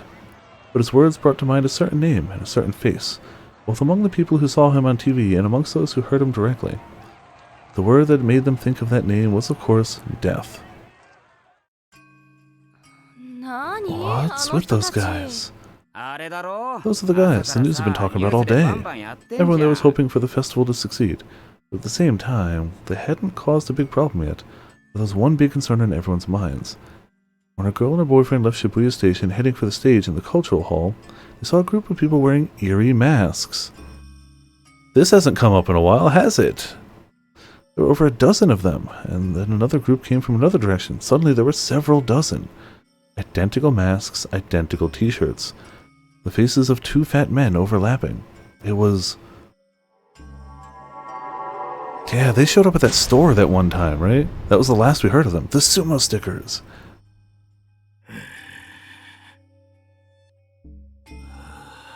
That was a ways back. They said nothing. But anyone who got close, whether by accident or because they wanted to get a picture, would flinch away as they heard the eerie sound created as the sumos breathed beneath their masks. The man at the head of the group looked around and then approached a nearby streetlight. Then he took something out of his pocket and stuck it in the light. It was a sumo sticker. The owner of a nearby crepe stall saw this and frowned, but was too scared by their appearance to say anything. He quickly went back to dealing with his customer.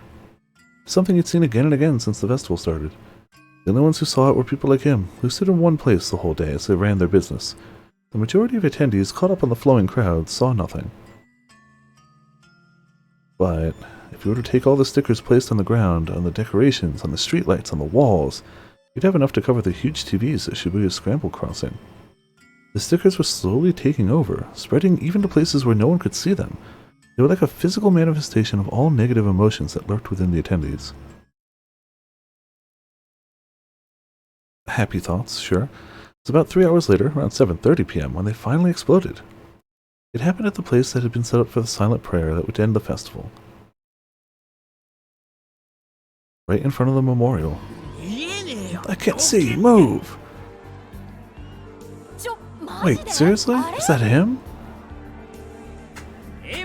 Die! Die, you murderer! It's Miyashiro. Takaru Miyashiro has appeared in front of the memorial.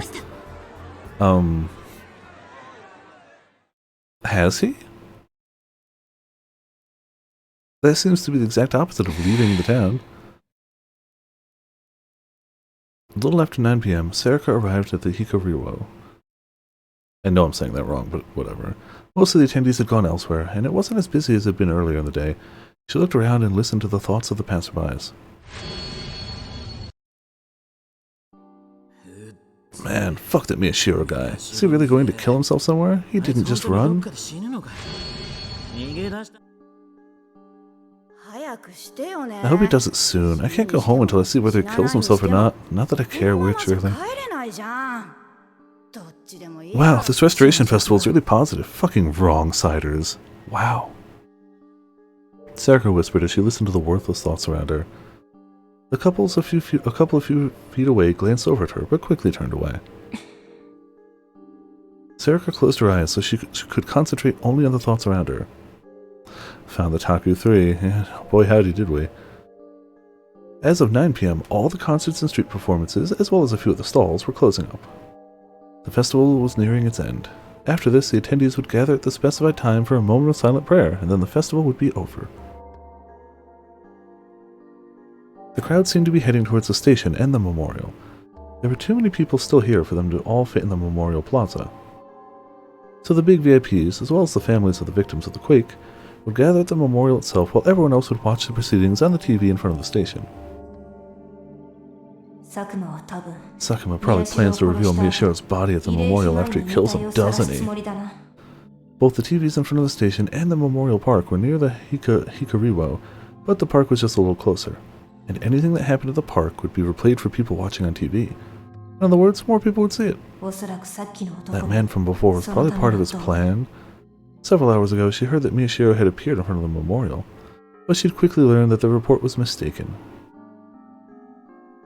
It was a fake, a man pretending to be Miyashiro, who worshipped him as a messiah. The man himself had looked nothing like Miyashiro. Yet for some reason, the media had decided to report it as Takaru Miyashiro himself appearing at the memorial. As a result, security around the park and plaza had been strengthened. And as a result of that, another rumor was spreading that this time that Miyashiro would be appearing there. Almost certainly part of Sakuma's plot.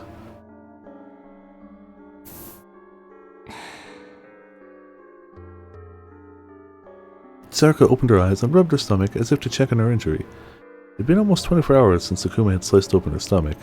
She still wasn't in top shape. She had lost a lot of blood, and the dull pain in her head that resulted from resisting Sakuma's powers would come back the second she let her guard down. This had been the result of her attacking him in top form last night. She'd survived working with the committee this long, so she couldn't shake her logical and very realistic doubts. Did she really kill Sakuma? Takaru Miyashiro. Huh? A thought suddenly came into her mind and she frowned suspiciously. That was strange. She hadn't been trying to read anyone's mind. It was from somewhere in her field of vision. Come out, entertain me. Die in a really cool way. Negative thoughts flowed into her mind one after another. It was strong and vast in number. It was as if someone had combined all the final thoughts of all the people she'd killed. It's those people. She forced herself to look in the direction of the thoughts and saw the group wearing the sumo stickers' masks. She tried to squeeze them out of her mind, but they slipped past her and echoed in her head once more. Takuru Miyashiro, Takuru Miyashiro, come out, entertain me. It's the same three thoughts. Only strong thoughts and desires could create this effect. It was as if all these feelings had formed into one single strong emotion, a desire for Takuru Miyashiro to appear. For the first time in a very, very long time, Sarika was terrified. She could feel herself break out into a cold sweat. Her logical and realistic doubts vanished. It didn't matter if she was capable of killing him or not. She had to kill him. Miyashiro had to survive, and for that, Sukuma had to die, and soon. It's about time, huh? She looked at her phone and saw that it was past 9:30 p.m. Everyone inside the theater had probably been let out.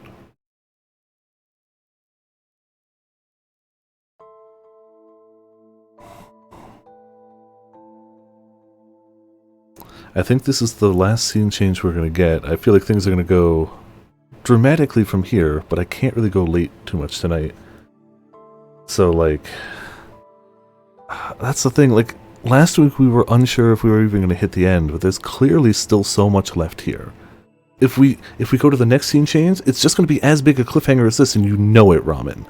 You know this is just going to be, it's either we decide to stop at some point, or we go for the next, like, 5 hours.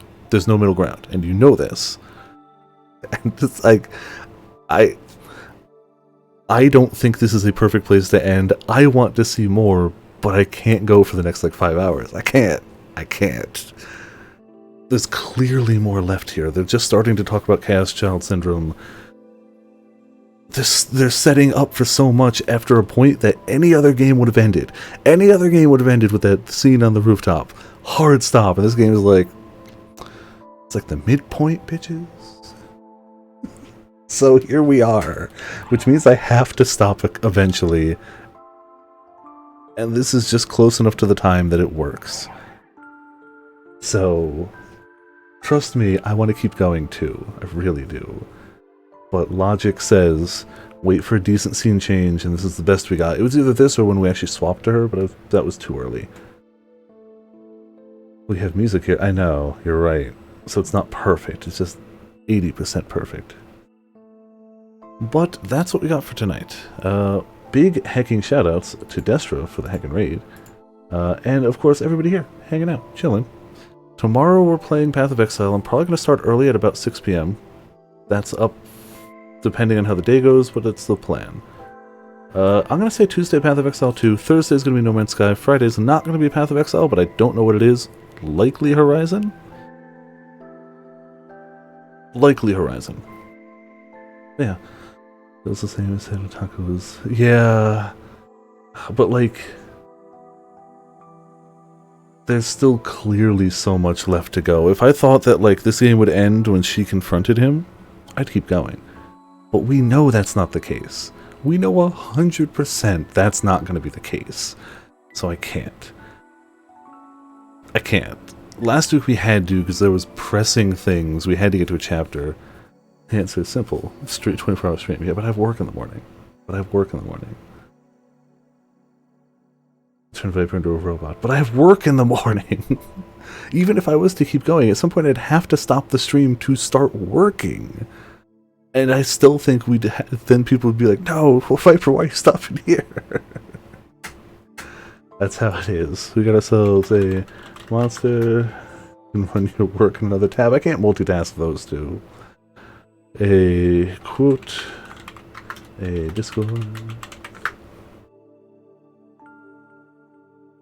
Oh, it's true though. Create a Sarika to do my work for me.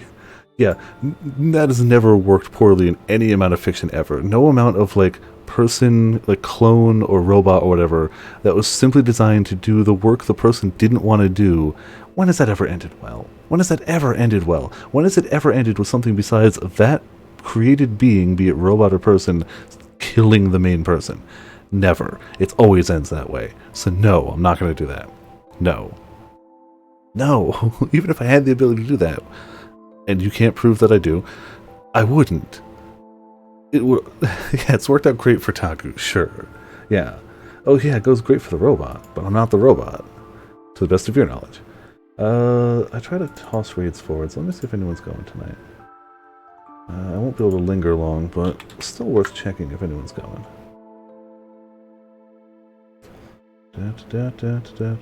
Ooh.